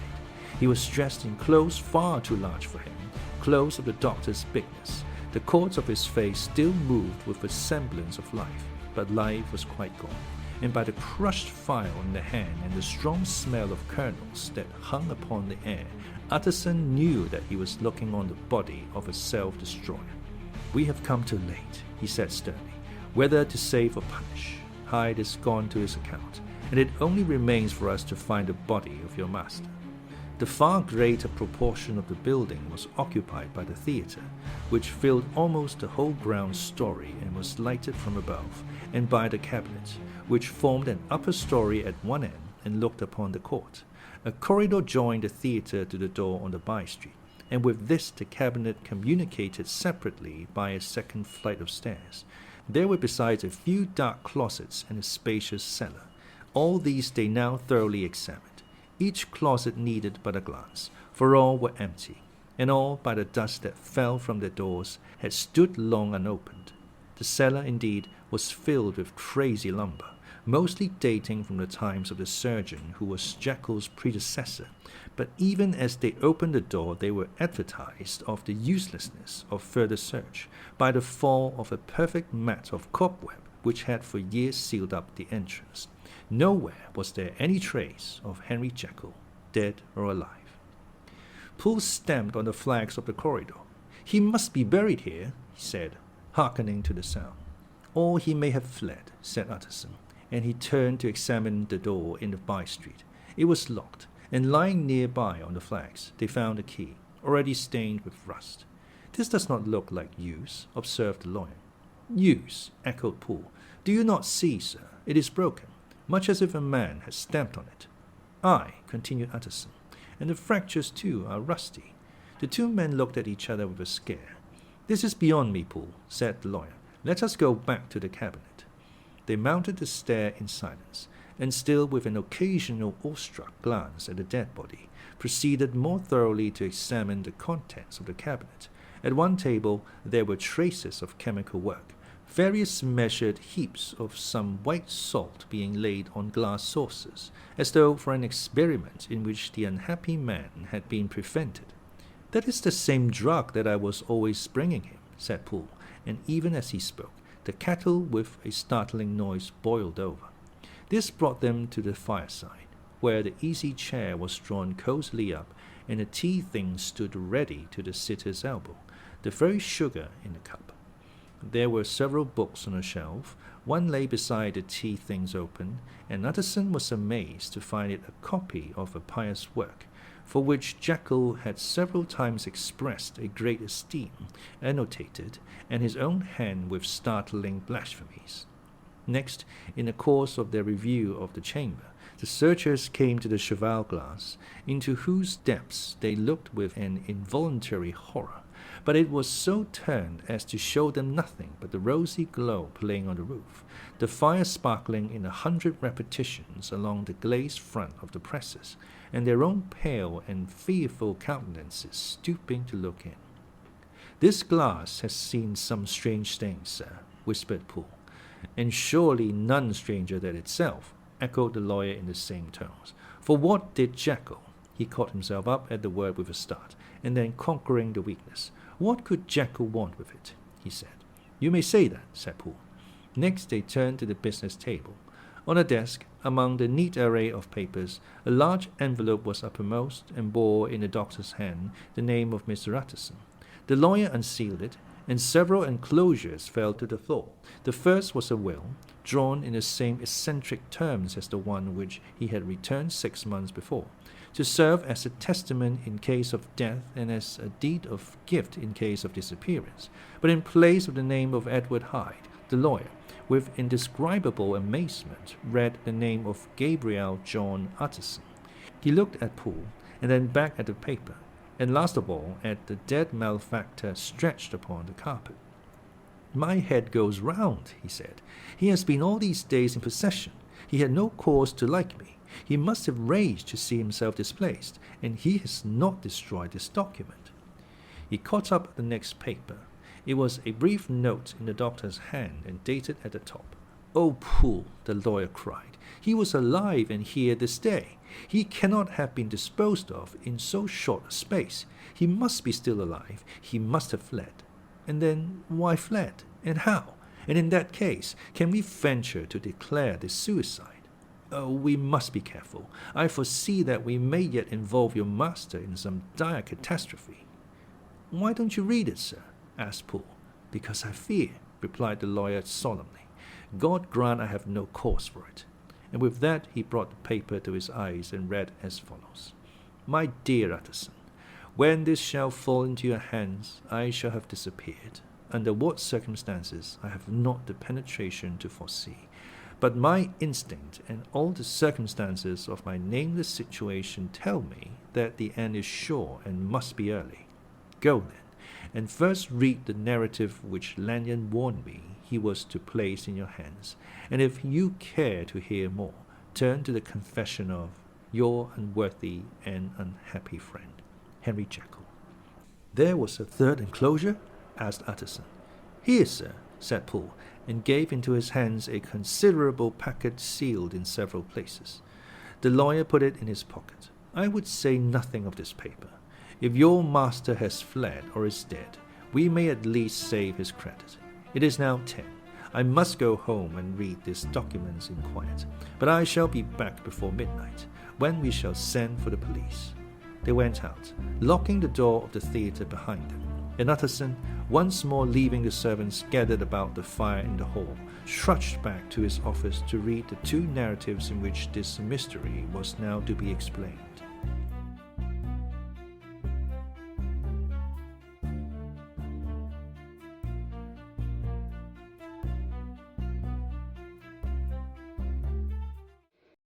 Dr. Lanyon's narrative. On the 9th of January, now 4 days ago, I received by the evening delivery a registered envelope, addressed in the hand of my colleague and old school companion, Henry Jekyll. I was a good deal surprised by this, for we were by no means in the habit of correspondence, and I had seen the man, dined with him, indeed, the night before, and I could imagine nothing in our intercourse that should justify formality of registration. The contents increased my wonder, for this is how the letter ran. 10th December, 1800 and blank. Dear Lanyon, you are one of my oldest friends, and although we may have differed at times on scientific questions, I cannot remember, at least on my side, any break on our affection. There was never a day when, if you had said to me, Jekyll, my life, my honor, my reason, depend upon you, I would not have sacrificed my left hand to help you. Lanyon, my life, my honor, my reason, are all at your mercy. If you fail me tonight, I am lost. You might suppose, after this preface, that I am going to ask you for something dishonorable to grant. Judge for yourself. I want you to postpone all other engagements for tonight. Even if you were summoned to the bedside of an emperor to take a cab, unless your carriage should be actually at the door, and with this letter in your hand for consultation, to drive straight to my house. Poole, my butler, has his orders. You will find him waiting your arrival with a locksmith. The door of my cabinet is then to be forced, and you are to go in alone, to open the glazed press on the left hand, breaking the lock if it be shut, and to draw out, with all its contents as they stand, the fourth drawer from the top or the third from the bottom. In my extreme distress of mind, I have a morbid fear of misdirecting you, but even if I am in error, you may know the right drawer by its contents. Some powders, a file, and a paper book. This drawer I beg of you to carry back with you to Cavendish Square exactly as it stands. That is the first part of the service. Now for the second. You should be back, if you set out at once on the receipt of this, long before midnight.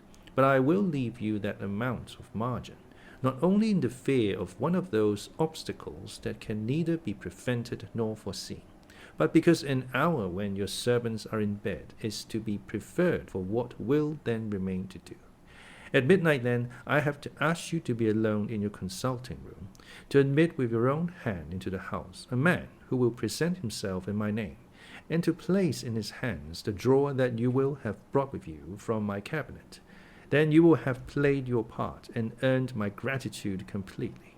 5 minutes afterwards, if you insist upon an explanation, you will have understood that these arrangements are of capital importance, and that by the neglect of one of them, fantastic as they must appear, you might have charged your conscience with my death or the shipwreck of my reason. Confident as I am that you will not trifle with this appeal, my heart sinks and my hand trembles at the bare thought of such a possibility. Think of me at this hour, in a strange place, laboring under a blackness of distress that no fancy can exaggerate, and yet well aware that, if you will but punctually serve me, my troubles will roll away like a story that is told. Serve me, my dear Lanyon, and save your friend, H.J. P.S. I had already sealed this up when a fresh terror struck upon my soul. It is possible that the post office may fail me, and this letter not come into your hands until tomorrow morning. In that case, dear Lanyon, do my errand when it shall be most convenient for you in the course of the day, and once more expect my messenger at midnight. It may then already be too late, and if that night passes without event, you will know that you have seen the last of Henry Jekyll. Upon the reading of this letter, I made sure my colleague was insane, but till that was proved beyond the possibility of doubt, I felt bound to do as he requested. The less I understood of this farrago, the less I was in a position to judge of its importance, and an appeal so worded could not be set aside without a grave responsibility. I rose accordingly from table, got into a hansom, and drove straight to Jekyll's house. The butler was awaiting my arrival. He had received by the same post as mine a registered letter of instruction, and had sent at once for a locksmith and a carpenter. The tradesmen came while we were yet speaking, and we moved in a body to old Dr. Denman's surgical theatre, from which Jekyll's private cabinet is most conveniently entered. The door was very strong, the lock excellent. The carpenter avowed he would have great trouble and have to do much damage if force were to be used, and the locksmith was near despair. But this last was a handy fellow, and after 2 hours' work the door stood open. The press marked E was unlocked, and I took out the drawer, had it filled up with straw and tied in a sheet, and returned with it to Cavendish Square. Here I proceeded to examine its contents.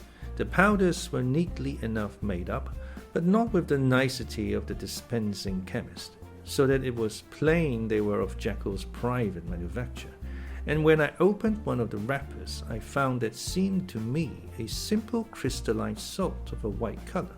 The vial to which I next turned my attention might have been about half full of a blood-red liquor, which was highly pungent to the sense of smell and seemed to me to contain phosphorus and some volatile ether.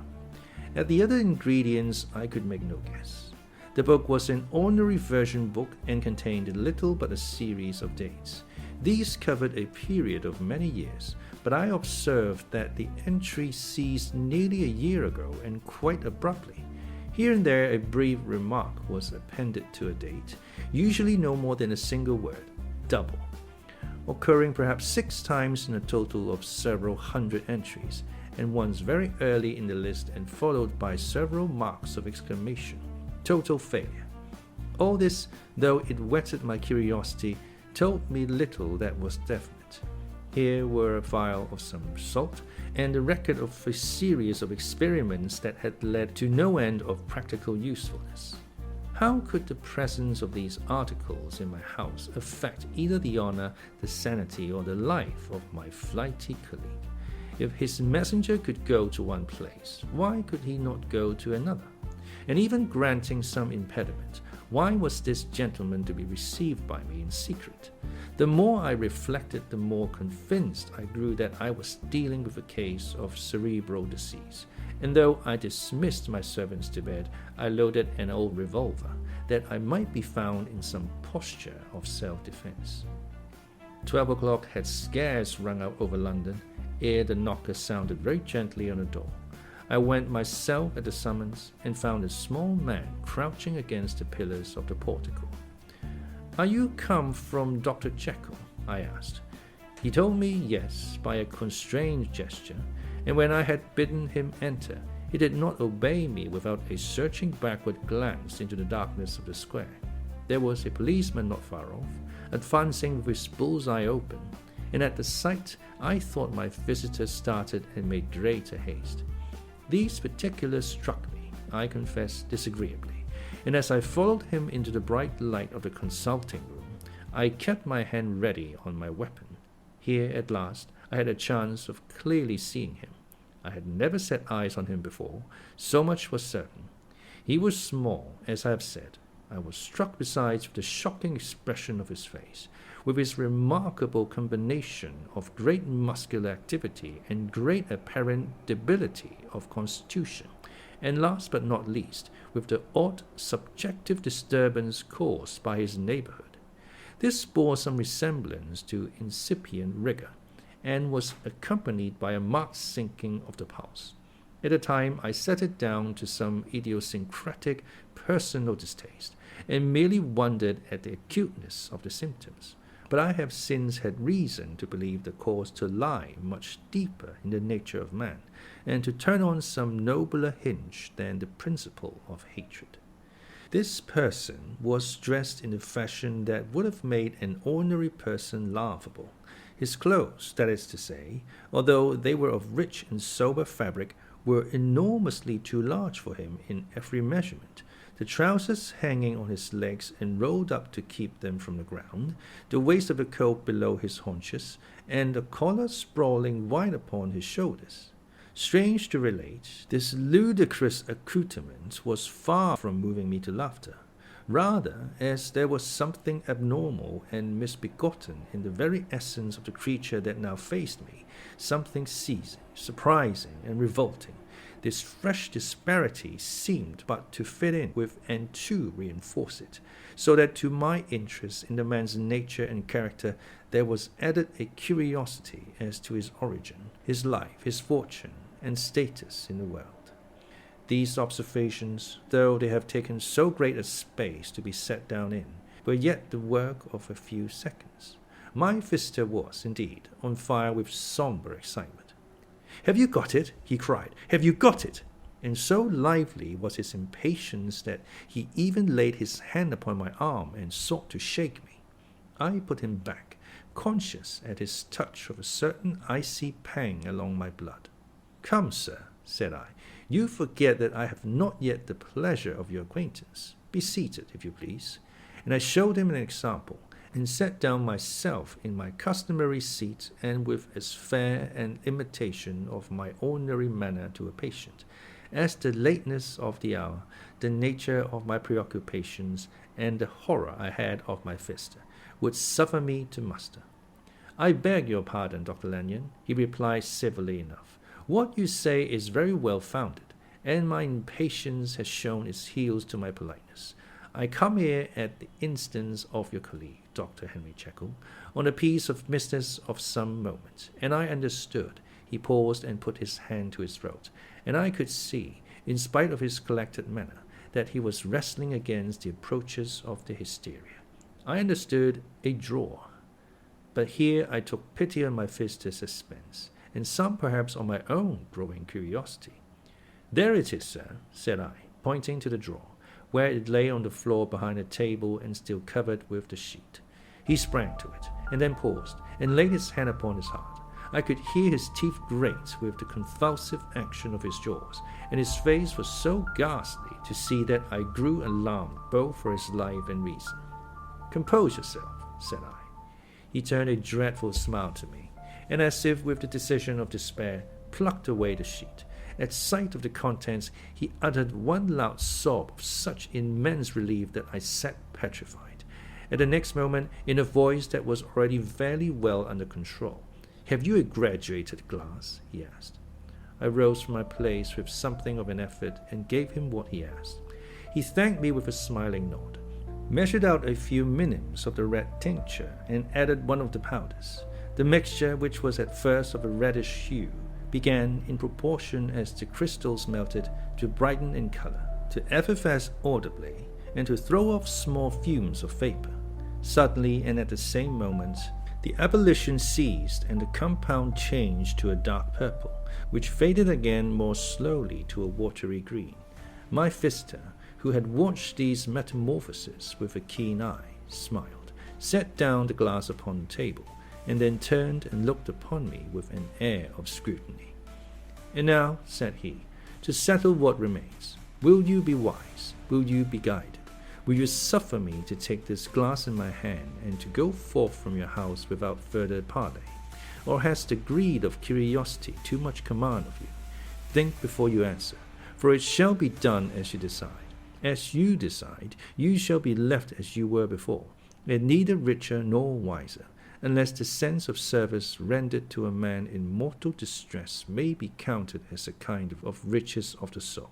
Or, if you shall so prefer to choose, a new province of knowledge and new avenues to fame and power shall be laid open to you, here, in this room, upon the instant, and your sight shall be blasted by a prodigy to stagger the unbelief of Satan."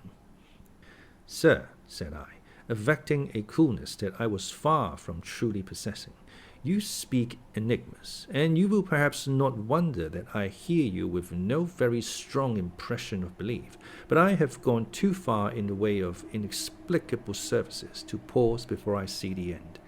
"It is well," replied my visitor. "Lanyon, you remember your vows. What follows is under the seal of our profession. And now, you who have so long been bound to the most narrow and material views, you who have denied the virtue of transcendental medicine, you who have derided your superiors, behold." He put the glass to his lips and drank at one gulp. A cry followed. He reeled, staggered, clutched at the table and held on, staring with injected eyes, gasping with open mouth. And as I looked, there came, I thought, a change. He seemed to swell. His face became suddenly black, and the features seemed to melt and alter. And the next moment I had sprung to my feet and leaped back against the wall, my arms raised to shield me from that prodigy, my mind submerged in terror. "Oh God!" I screamed, and "Oh God!" again and again, for there before my eyes, pale and shaken and half fainting, and groping before him with his hands, like a man restored from death, there stood Henry Jekyll. What he told me in the next hour I cannot bring my mind to set on paper. I saw what I saw, I heard what I heard, and my soul sickened at it. And yet now when that sight has faded from my eyes, I ask myself if I believe it, and I cannot answer. My life is shaken to its roots. Sleep has left me. The deadliest terror sits by me at all hours of the day and night, and I feel that my days are numbered, and that I must die. And yet I shall die incredulous. As for the moral turpitude that man unveiled to me, even with tears of penitence, I cannot, even in memory, dwell on it without a start of horror. I will say but one thing, Utterson, and that will be more than enough. The creature who crept into my house that night was, on Jekyll's own confession, known by the name of Hyde, and hunted for in every corner of the land as the murderer of Carew. Hasty Lanyon.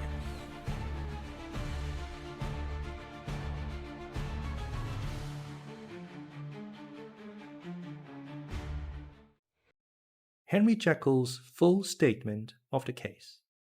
I was born in the year 1800 and blank, to a fair fortune, endowed besides with excellent parts, inclined by nature to industry, fond of the respect of the wise, and good among my fellowmen, and thus, as might have been supposed, with every guarantee of an honourable and distinguished future. And indeed, the worst of my faults was a certain impatient gaiety of disposition, such as has made the happiness of many, but such as I found it hard to reconcile with my imperious desire to carry my head high, and wear a more than commonly grave countenance before the public. Hence it came about that I concealed my pleasures, and that when I reached years of reflection, and began to look round me and take stock of my progress and position in the world, I stood already committed to a profound duplicity of life. Many a man would have even blazoned such irregularities as I was guilty of, but from the high views that I had set before me, I regarded and hid them with an almost morbid sense of shame. It was thus rather the exacting nature of my aspirations than any particular degradation in my faults that made me what I was, and, with even a deeper trench than in the majority of men, severed in me those provinces of good and ill which divide and compound man's dual nature.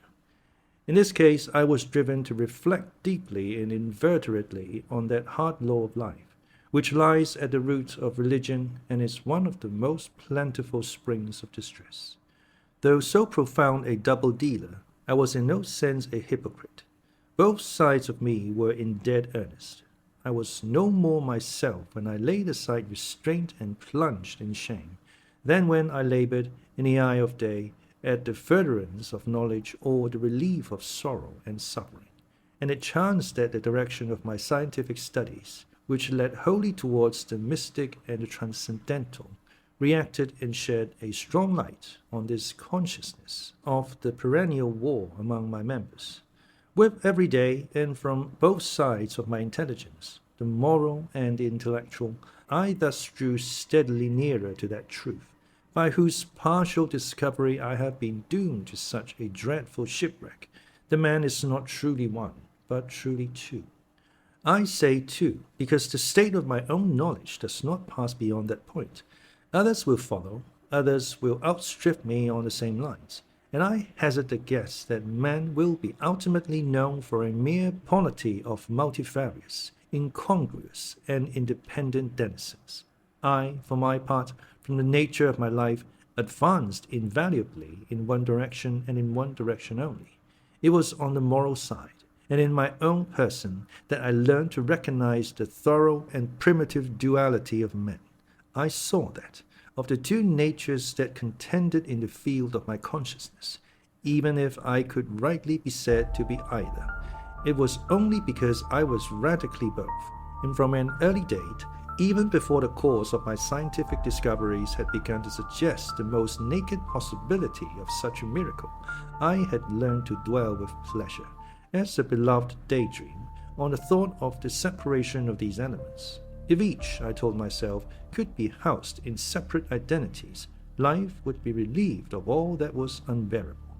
the unjust might go his way, delivered from the aspirations and remorse of his more upright twin, and the just could walk steadfastly and securely on his upward path, doing the good things in which he found his pleasure, and no longer exposed to disgrace and penitence by the hands of this extraneous evil. It was the curse of mankind that these incongruous faggots were thus bound together, that in the agonized womb of consciousness, these polar twins should be continuously struggling. How, then, were they dissociated?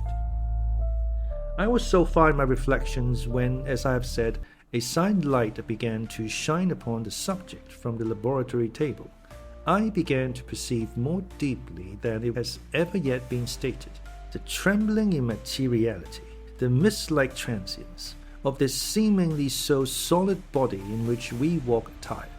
Certain agents I found to have the power to shake and pluck back that fleshly vestment, even as a wind might toss the curtains of a pavilion. For two good reasons, I will not enter deeply into this scientific branch of my confession. First, because I have been made to learn that the doom and burthen of our life is bound forever on man's shoulders, and when the attempt is made to cast it off, it but returns upon us with more unfamiliar and more awful pressure. Second, because, as my narrative will make, alas, too evident, my discoveries were incomplete.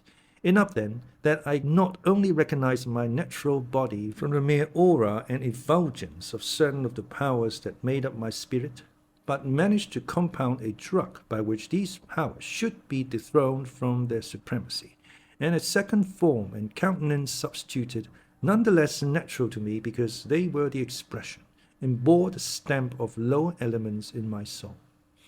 I hesitated long before I put this theory to the test of practice. I knew well that I risked death, for any drug that so potently controlled and shook the very fortress of identity might, by the least scruple of an overdose or at the least importunity in the moment of exhibition, utterly blot out that immaterial tabernacle which I looked to it to change.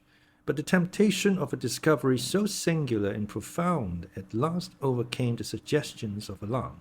I had long since prepared my tincture. I purchased it at once, from a firm of wholesale chemists, a large quantity of a particular salt which I knew, from my experiments, to be the last ingredient required.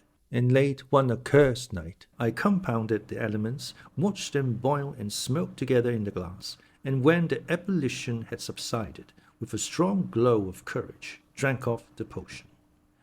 The most racking pang succeeded, a grinding in the bones, deadly nausea, and a horror of the spirit that cannot be exceeded at the hour of birth or death. Then these agonies began swiftly to subside, and I became to myself as if out of a great sickness.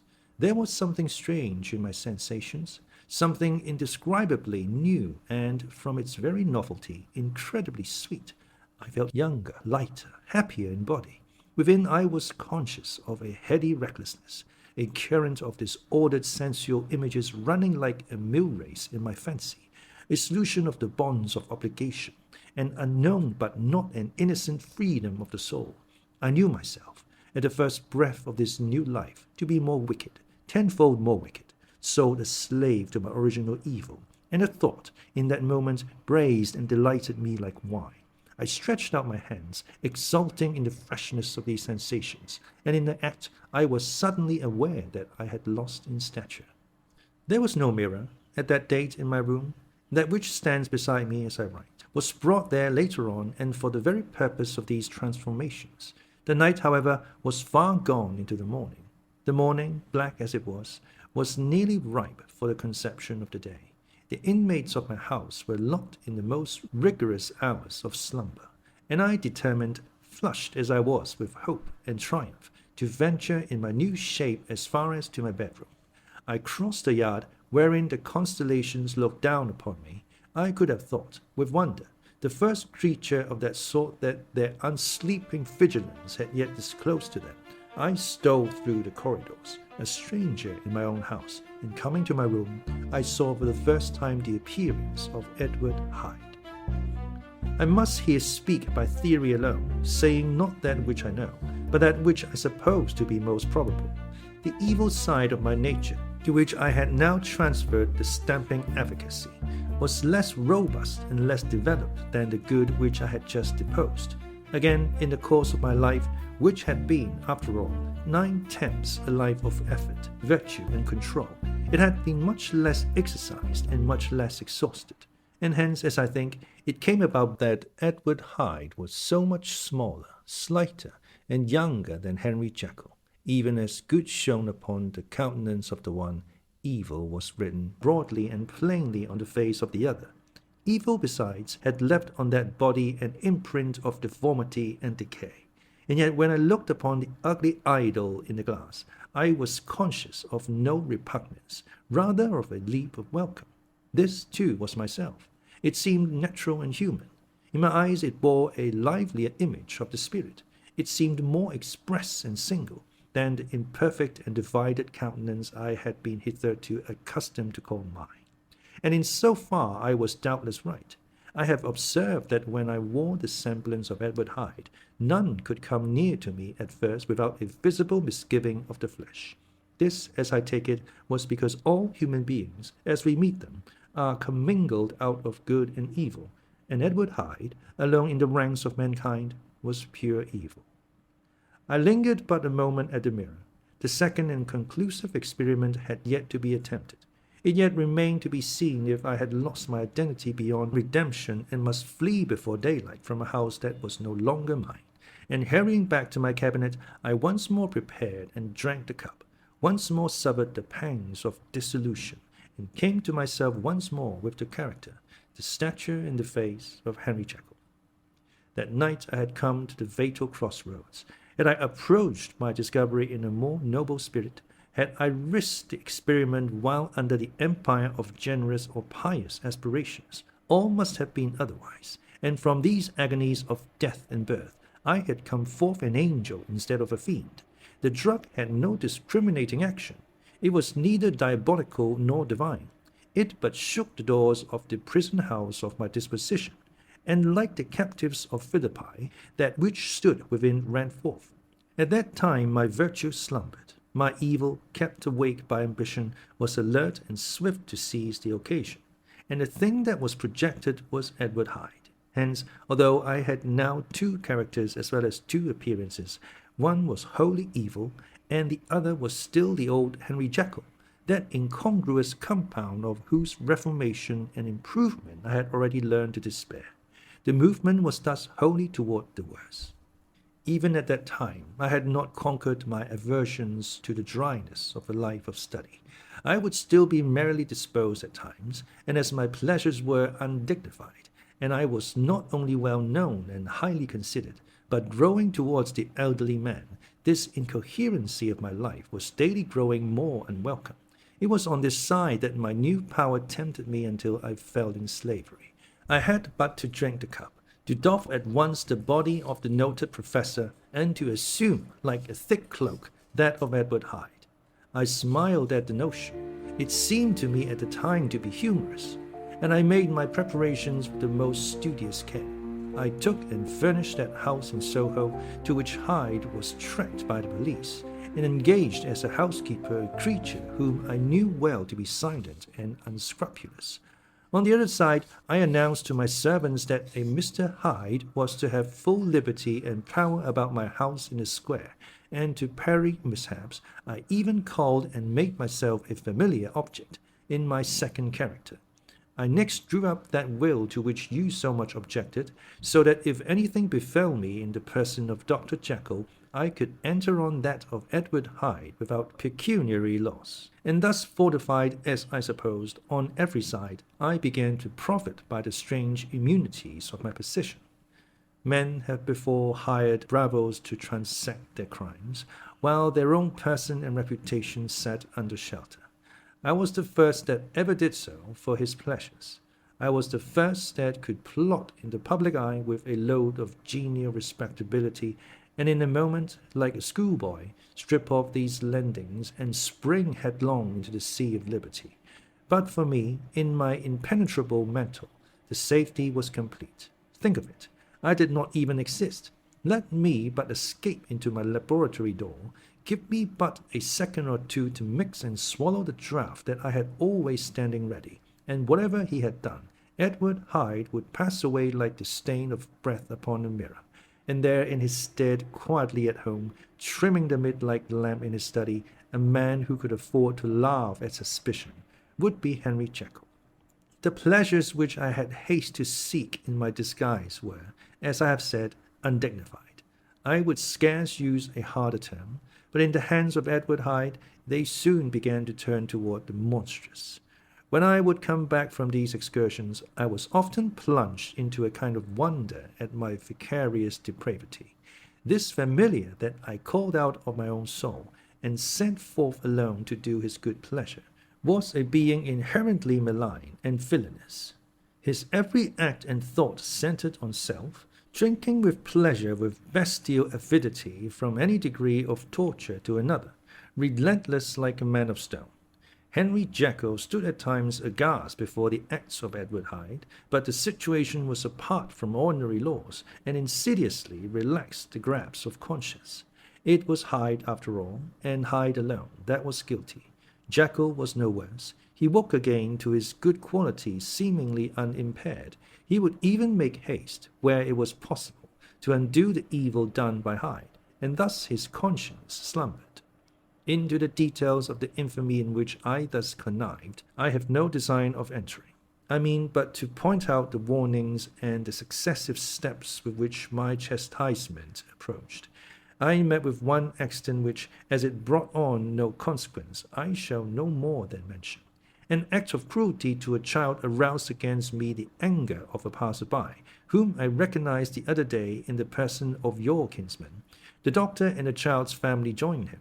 There were moments when I feared for my life, and at last, in order to pacify their too just resentment, Edward Hyde had to bring them to the door, and pay them in a cheque drawn in the name of Henry Jekyll.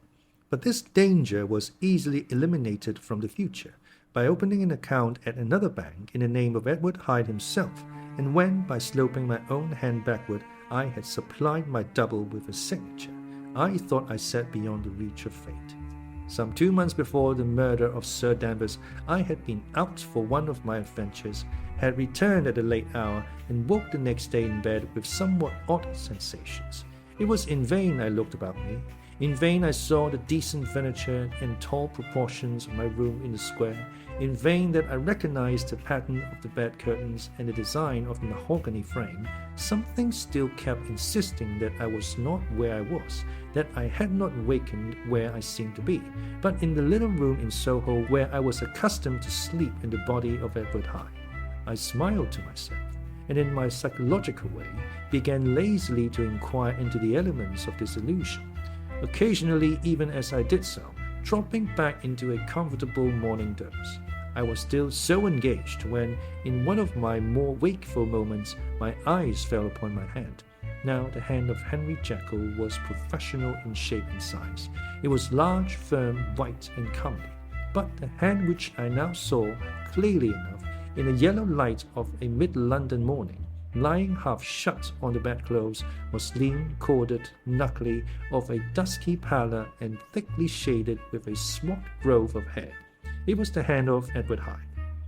I must have stared upon it for near half a minute, sunk as I was in the mere stupidity of wonder, before terror woke up in my breast as sudden and startling as the crash of cymbals, and bounding from my bed I rushed to the mirror.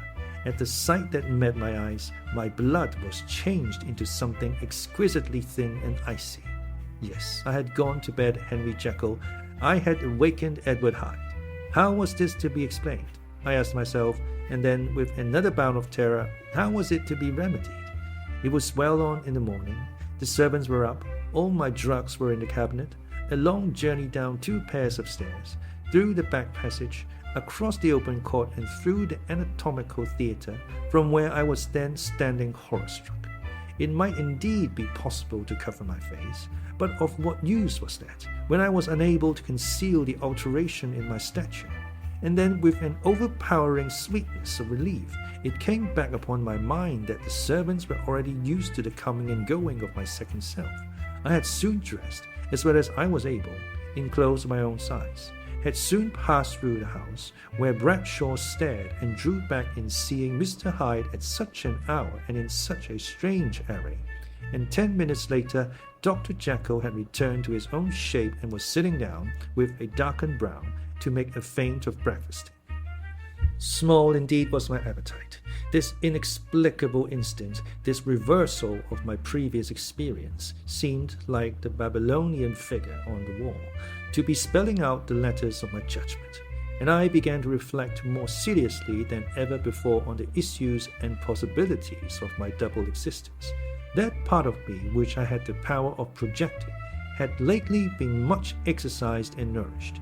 It had seemed to me of late as though the body of Edward Hyde had grown in stature, as though I were conscious of a more generous tide of blood, and I began to spy a danger that, if this were much prolonged, the balance of my nature might be permanently overthrown, the power of voluntary change be forfeited, and the character of Edward Hyde become irrevocably mine. The power of the drug had not been always equally displayed.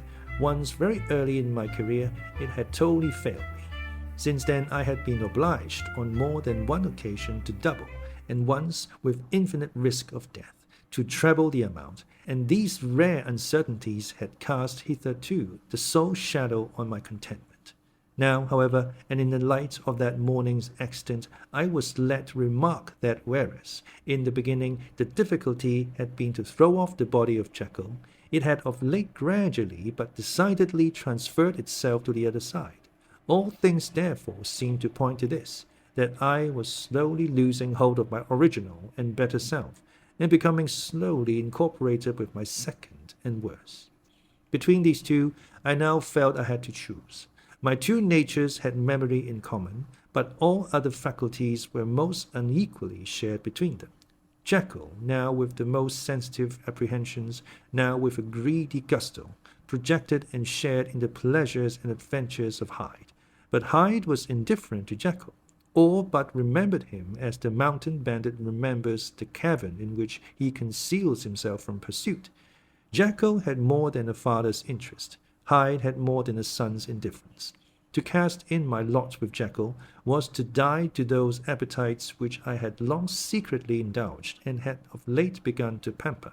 To cast it in with Hyde was to die to 1,000 interests and aspirations, and to become, at a blow and forever, despised and friendless.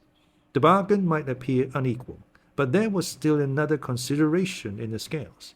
For while Jekyll would suffer smartingly in the fires of abstinence, Hyde would be not even conscious of all that he had lost. Strange as my circumstances were, the terms of this debate are as old and commonplace as men. Much the same inducements and alarms cast the die for any tempted or trembling sinner, and it fell out with me, and it falls with so vast a majority of my fellows, that I chose the better part and was found wanting in the strength to keep to it. Yes, I preferred the elderly and discontented doctor, surrounded by friends and cherishing honest hopes, and bade a resolute farewell to the liberty, the comparative youth, the light step, leaping impulses, and secret pleasures that I had enjoyed in the disguise of Hyde. I made this choice perhaps with some unconscious reservation, for I neither gave up the house in Soho, nor destroyed the clothes of Edward Hyde, which still lay ready in my cabinet. For 2 months, however, I was true to my determination. For 2 months I led a life of such severity as I had never before attained to, and enjoyed the compensations of an approving conscience. But time began at last to obliterate the freshness of my alarm. The praises of conscience began to grow into a thing of course. I began to be tortured with throes and longings, as of Hyde struggling after freedom, and at last, in an hour of moral weakness, I once again compounded and swallowed the transforming draught. I do not suppose that when a drunkard reasons with himself upon his vice, he is once out of 500 times affected by the dangers that he runs through his brutish physical insensibility. Neither had I, long as I had considered my position, made enough allowance for the complete moral insensibility and insensate readiness to evil, which were the leading characters of Edward Hyde. Yet it was by these that I was punished. My devil had been long caged. He came out roaring. I was conscious, even when I took the draught, of a more unbridled, a more furious propensity to ill. It must have been this, I suppose, that stirred in my soul that tempest of impatience with which I listened to the civilities of my unhappy victim. I declare, at least, before God, no man morally sane could have been guilty of that crime upon so pitiful a provocation, and that I struck in no more reasonable spirit than that in which a sick child may break a plaything. But I had voluntarily stripped myself of all those balancing instincts by which even the worst of us continues to walk with some degree of steadiness among temptations, and in my case, to be tempted, however slightly, was to fall. Instantly the spirit of hell awoke in me enraged. With a transport of glee, I mauled the unresisting body, tasting delight from every blow. And it was not till weariness had begun to succeed that I was suddenly, in the top fit of my delirium, struck through the heart by a cold thrill of terror. Amidst disperse, I saw my life to be forfeit, and fled from the scene of these excesses. At once glory and trembling, my lust of evil gratified and stimulated, my love of life screwed to the topmost peg.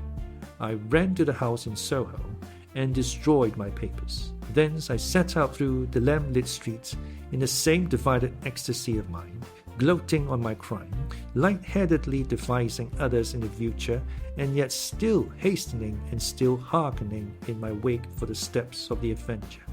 Hyde had a song upon his lips as he compounded the draught, and as he drank it, pledged the dead man. The pangs of transformation had not done tearing him before Henry Jekyll, with streaming tears of gratitude and remorse, had fallen upon his knees and lifted his clasped hands to God. The veil of self-indulgence was rent from head to foot. I saw my life as a whole. I followed it up from the days of childhood, when I had walked with my father's hand, and through the self-denying toils of my professional life, to arrive again and again, with the same sense of unreality, at the damned horrors of the evening. I could have screamed aloud. I sought with tears and prayers to smother down the crowd of hideous images and sounds with which my memory swarmed against me, and still, between the petitions, the ugly face of my iniquity stared into my soul. As the acuteness of this remorse began to die away, it was succeeded by a sense of joy. The problem of my conduct was solved. Hyde was thenceforth impossible. Whether I would or not, I was now confined to the better part of my existence. And oh, how I rejoiced to think of it! With what willing humility I embraced anew the restrictions of natural life! With what sincere renunciation I locked the door by which I had so often gone and come, and ground the key under my heel! The next day came the news that the murder had not been overlooked, that the guilt of Hyde was patent to the world, and that the victim was a man high in public estimation. It was not only a crime, it had been a tragic folly. I think I was glad to know it. I think I was glad to have my better impulses thus buttressed and guarded by the terrors of the scaffold. Jekyll was now my city of refuge. Let but Hyde peep out an instant, and the hands of all men would be raised to take and slay him. I resolved in my future conduct to redeem the past, and I can say with honesty that my resolve was fruitful of some good. You know yourself how earnestly, in the last months of the last year, I labored to relieve suffering. You know that much was done for others, and that the days passed quietly, almost happily for myself. Nor can I truly say that I wearied of this beneficent and innocent life. I think instead that I daily enjoyed it more completely. But I was still cursed with my duality of purpose, and as the first edge of my penitence wore off, the lower side of me, so long indulged, so recently chained down, began to growl for license. Not that I dreamed of resuscitating Hyde. The bare idea of that would startle me to frenzy. No, it was in my own person that I was once more tempted to trifle with my conscience, and it was as an ordinary secret sinner that I at last fell before the assaults of temptation. There comes an end to all things. The most capacious measure is filled at last, and this brief condescension to my evil finally destroyed the balance of my soul. And yet I was not alarmed. The fall seemed natural, like a return to the old days before I had made my discovery. It was a fine, clear January day, wet underfoot where the frost had melted, but cloudless overhead, and the Regent's Park was full of winter chirrupings and sweet with spring odors. I sat in the sun on the bench, the animal within me licking the chops of memory, the spiritual side a little drowsed, promising subsequent penitence, but not yet moved to begin. After all, I reflected, I was like my neighbors, and then I smiled, comparing myself with other men, comparing my active goodwill with the lazy cruelty of their neglect, and at the very moment of that faint glorious thought, a qualm came over me, a horrid nausea and the most deadly shuddering. These passed away, and left me faint, and then, as in its turn faintness subsided, I began to be aware of a change in the temper of my thoughts, a greater boldness, a contempt of danger, a solution of the bonds of obligation. I looked down. My clothes hung formlessly on my shrunken limbs. The hand that lay on my knee was corded and hairy. I was once more Edward Hyde. A moment before I had seemed safe of all men's respect, wealthy, beloved, the cloth laying for me in the dining-room at home. And now I was the common quarry of mankind, hunted, houseless, and no murderer, thrall to the gallows. My reason wavered, but it did not fail me utterly. I have more than once observed that in my second character my faculties seemed sharpened to a point and my spirits more tensely elastic. Thus it came about that where Jekyll perhaps might have succumbed, Hyde rose to the importance of the moment. My drugs were in one of the presses of my cabinet. How was I to reach them? That was the problem that I set myself to solve. The laboratory door I had closed. If I sought to enter by the house, my own servants would consign me to the gallows. I saw I must employ another hand, and thought of Lanyon. How was he to be reached? How persuaded? Supposing that I escaped capture in the streets, how was I to make my way into his presence? And how should I, an unknown and displeasing visitor, prevail on the famous physician to rival the study of his colleague, Dr. Jekyll? Then I remembered that my original character, one part remained to me. I could write my own hand, and once I had conceived that kindling spark, the way that I must follow became lighted up from end to end. Thereupon I arranged my clothes as best I could, and summoning a passing hansom, drove to an hotel in Portland Street, the name of which I chanced to remember. At my appearance, the driver could not conceal his mirth. I gnashed my teeth upon him with a gust of devilish fury, and a smile withered from his face. Happily for him, yet more happily for myself, for in another instant I had certainly dragged him from his perch. At the inn, as I entered, I looked about me with so black a countenance as made the attendants tremble. Not a look did they exchange in my presence, but obsequiously took my orders, led me to a private room, and brought me wherewithal to write.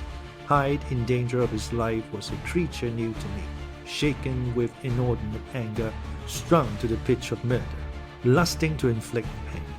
Yet the creature was astute, mastered his fury with a great effort of the will, composed his two important letters, one to Lanyon and one to Poole, and that he might receive actual evidence of their being posted, sent them out with directions that they should be registered. Thenceforward he sat all day over the fire in the private room, gnawing his nails. There he dined, sitting alone with his fears, the waiter visibly quailing before his eye. And thence, when the night was fully come, he set forth in a corner of a close cab, and was driven to and fro about the streets of the city. He, I say, I cannot say, I. That child of hell had nothing human. Nothing lived in him but fear and hatred. And when at last, thinking the driver had begun to grow suspicious, he discharged the cab and ventured on foot, attired in his misfitting clothes, an object marked out for observation, into the midst of the nocturnal passages. These two base passions raged within him like a tempest. He walked fast, hunted by his fears, chattering to himself, skulking through the less frequented thoroughfares, counting the minutes that still divided him from midnight. Once a woman spoke to him, offering, I think, a box of lights. He smote her in the face, and she fled. When I came to myself at Lanyon's, the horror of my old friend perhaps affected me somewhat. I do not know. It was at least but a drop in the sea to the abhorrence with which I looked back upon these hours. A change had come over me. It was no longer the fear of the gallows. It was the horror of being Hyde that wrecked me. I received Lanyon's condemnation partly in a dream. It was partly in a dream that I came home to my own house and got into bed. I slept after the prostration of the day, with a stringent and profound slumber which not even the nightmares that wrung me could avail to break. I awoke in the morning shaken, weakened, but refreshed. I still hated and feared the thought of the brute that slept within me, and I had not, of course, forgotten the appalling dangers of the day before. But I was once more at home, in my own house and close to my drugs, and gratitude for my escape shone so strong in my soul that it almost rivaled the brightness of hope. I was stepping leisurely across the court after breakfast, drinking the chill of the air with pleasure, when I was seized again with those indescribable sensations that heralded the change, and I had but the time to gain the shelter of my cabinet, before I was once again raging and freezing with the passions of Hyde. It took on this occasion a double dose to recall me to myself, and alas, 6 hours after, as I sat looking sadly in the fire, the pangs returned, and the drug had to be re-administered. In short, from that day forth it seemed only by a great effort as of gymnastics, and only under the immediate stimulation of the drug, that I was able to wear the countenance of Jekyll. At all hours of the day and night I would be taken with the premonitory shudder. Above all, if I slept or even dozed for a moment in my chair, it was always as Hyde that I awakened. Under the strain of this continually impending doom, and by the sleeplessness to which I now condemned myself, even beyond what I had thought possible to men, I became, in my own person, a creature eaten up and emptied by fever, languidly weak both in body and mind, and solely occupied by one thought, the horror of my other self. But when I slept, or when the virtue of the medicine wore off, I would leap almost without transition into the possession of a fancy brimming with images of terror, a soul boiling with causeless hatreds, and a body that seemed not strong enough to contain the raging energies of life. The powers of Hyde seemed to have grown with the sickliness of Jekyll, and certainly the hate that now divided them was equal on each side. With Jekyll, it was a thing of vital instinct. He had now seen the full deformity of that creature that shared with him some of the phenomena of consciousness, and was co-heir with him to death. And beyond these links of community, which in themselves made the most poignant part of his distress, he thought of Hyde, for all his energy of life, as of something not only hellish but inorganic. This was the shocking thing, that the slime of the pit seemed to utter cries and voices, that the amorphous dust gesticulated and sinned, that what was dead and had no shape should usurp the offices of life. And this again, that insurgent horror was knit to him closer than a wife, closer than an eye, lay caged in his flesh, where he heard it mutter and felt it struggle to be born, and at every hour of weakness and in the confidence of slumber prevailed against him and deposed him out of life. The hatred of Hyde for Jekyll was of a different order.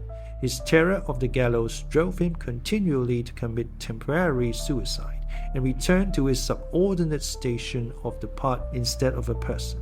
But he loathed the necessity, he loathed the despondency into which Jekyll was now fallen, and he resented the dislike with which he was himself regarded. Hence the ape-like tricks that he would play me, scrawling in my own hand blasphemies on the pages of my books, burning the letters and destroying the portrait of my father, and indeed, had it not been for his fear of death, he would long ago have ruined himself in order to involve me in the ruin. But his love of life is wonderful. I go further. I, who sickened and freeze at the mere thought of him, when I recall the abjection and passion of this attachment, and when I know how he fears my power to cut him off by suicide, I find it in my heart to pity him. It is useless, and the time awfully fails me, to prolong this description. No one has ever suffered such torments. Let that suffice. And yet even to these, habit brought, no, not alleviation, but a certain callousness of soul, a certain acquiescence of despair, and my punishment might have gone on for years, but for the last calamity which has now fallen, and which has finally severed me from my own face and nature, my provision of the salt, which had never been renewed since the date of the first experiment, began to run low. I sent out for a fresh supply and mixed the draught. The ebullition followed, and the first change of colour, not the second. I drank it, and it was without efficiency. You will learn from Poole how I have had London ransacked. It was in vain, and I am now persuaded that my first supply was impure, and that it was that unknown impurity which lent efficacy to the draught. About a week has passed, and I am now finishing this statement under the influence of the last of the old powders. This, then, is the last time, short of a miracle, that Henry Jekyll can think his own thoughts or see his own face in a glass. Nor must I delay too long to bring my writing to an end, for if my narrative has hitherto escaped destruction, it has been by a combination of great prudence and great good luck. Should the throes of change take me in the act of writing it, Hyde will tear it in pieces. But if some time shall have elapsed after I have laid it by, his wonderful selfishness and circumscription to the moment will probably save it once again from the action of his ape-like spite. And indeed the doom that is closing on us both has already changed and crushed him. Half an hour from now, when I shall again and forever re-endue that hated personality, I know how I shall sit shuddering and weeping in my chair, or continue with the most strained and fear-struck ecstasy of listening, to pace up and down this room, and give ear to every sound of menace. Will Hyde die upon the scaffold, or will he find courage to release himself at the last moment? God knows. I am careless. This is my true hour of death, and what is to follow concerns another than myself. Here then, as I lay down the pen and proceed to seal up my confession, I bring the life of that unhappy Henry Jekyll to an end.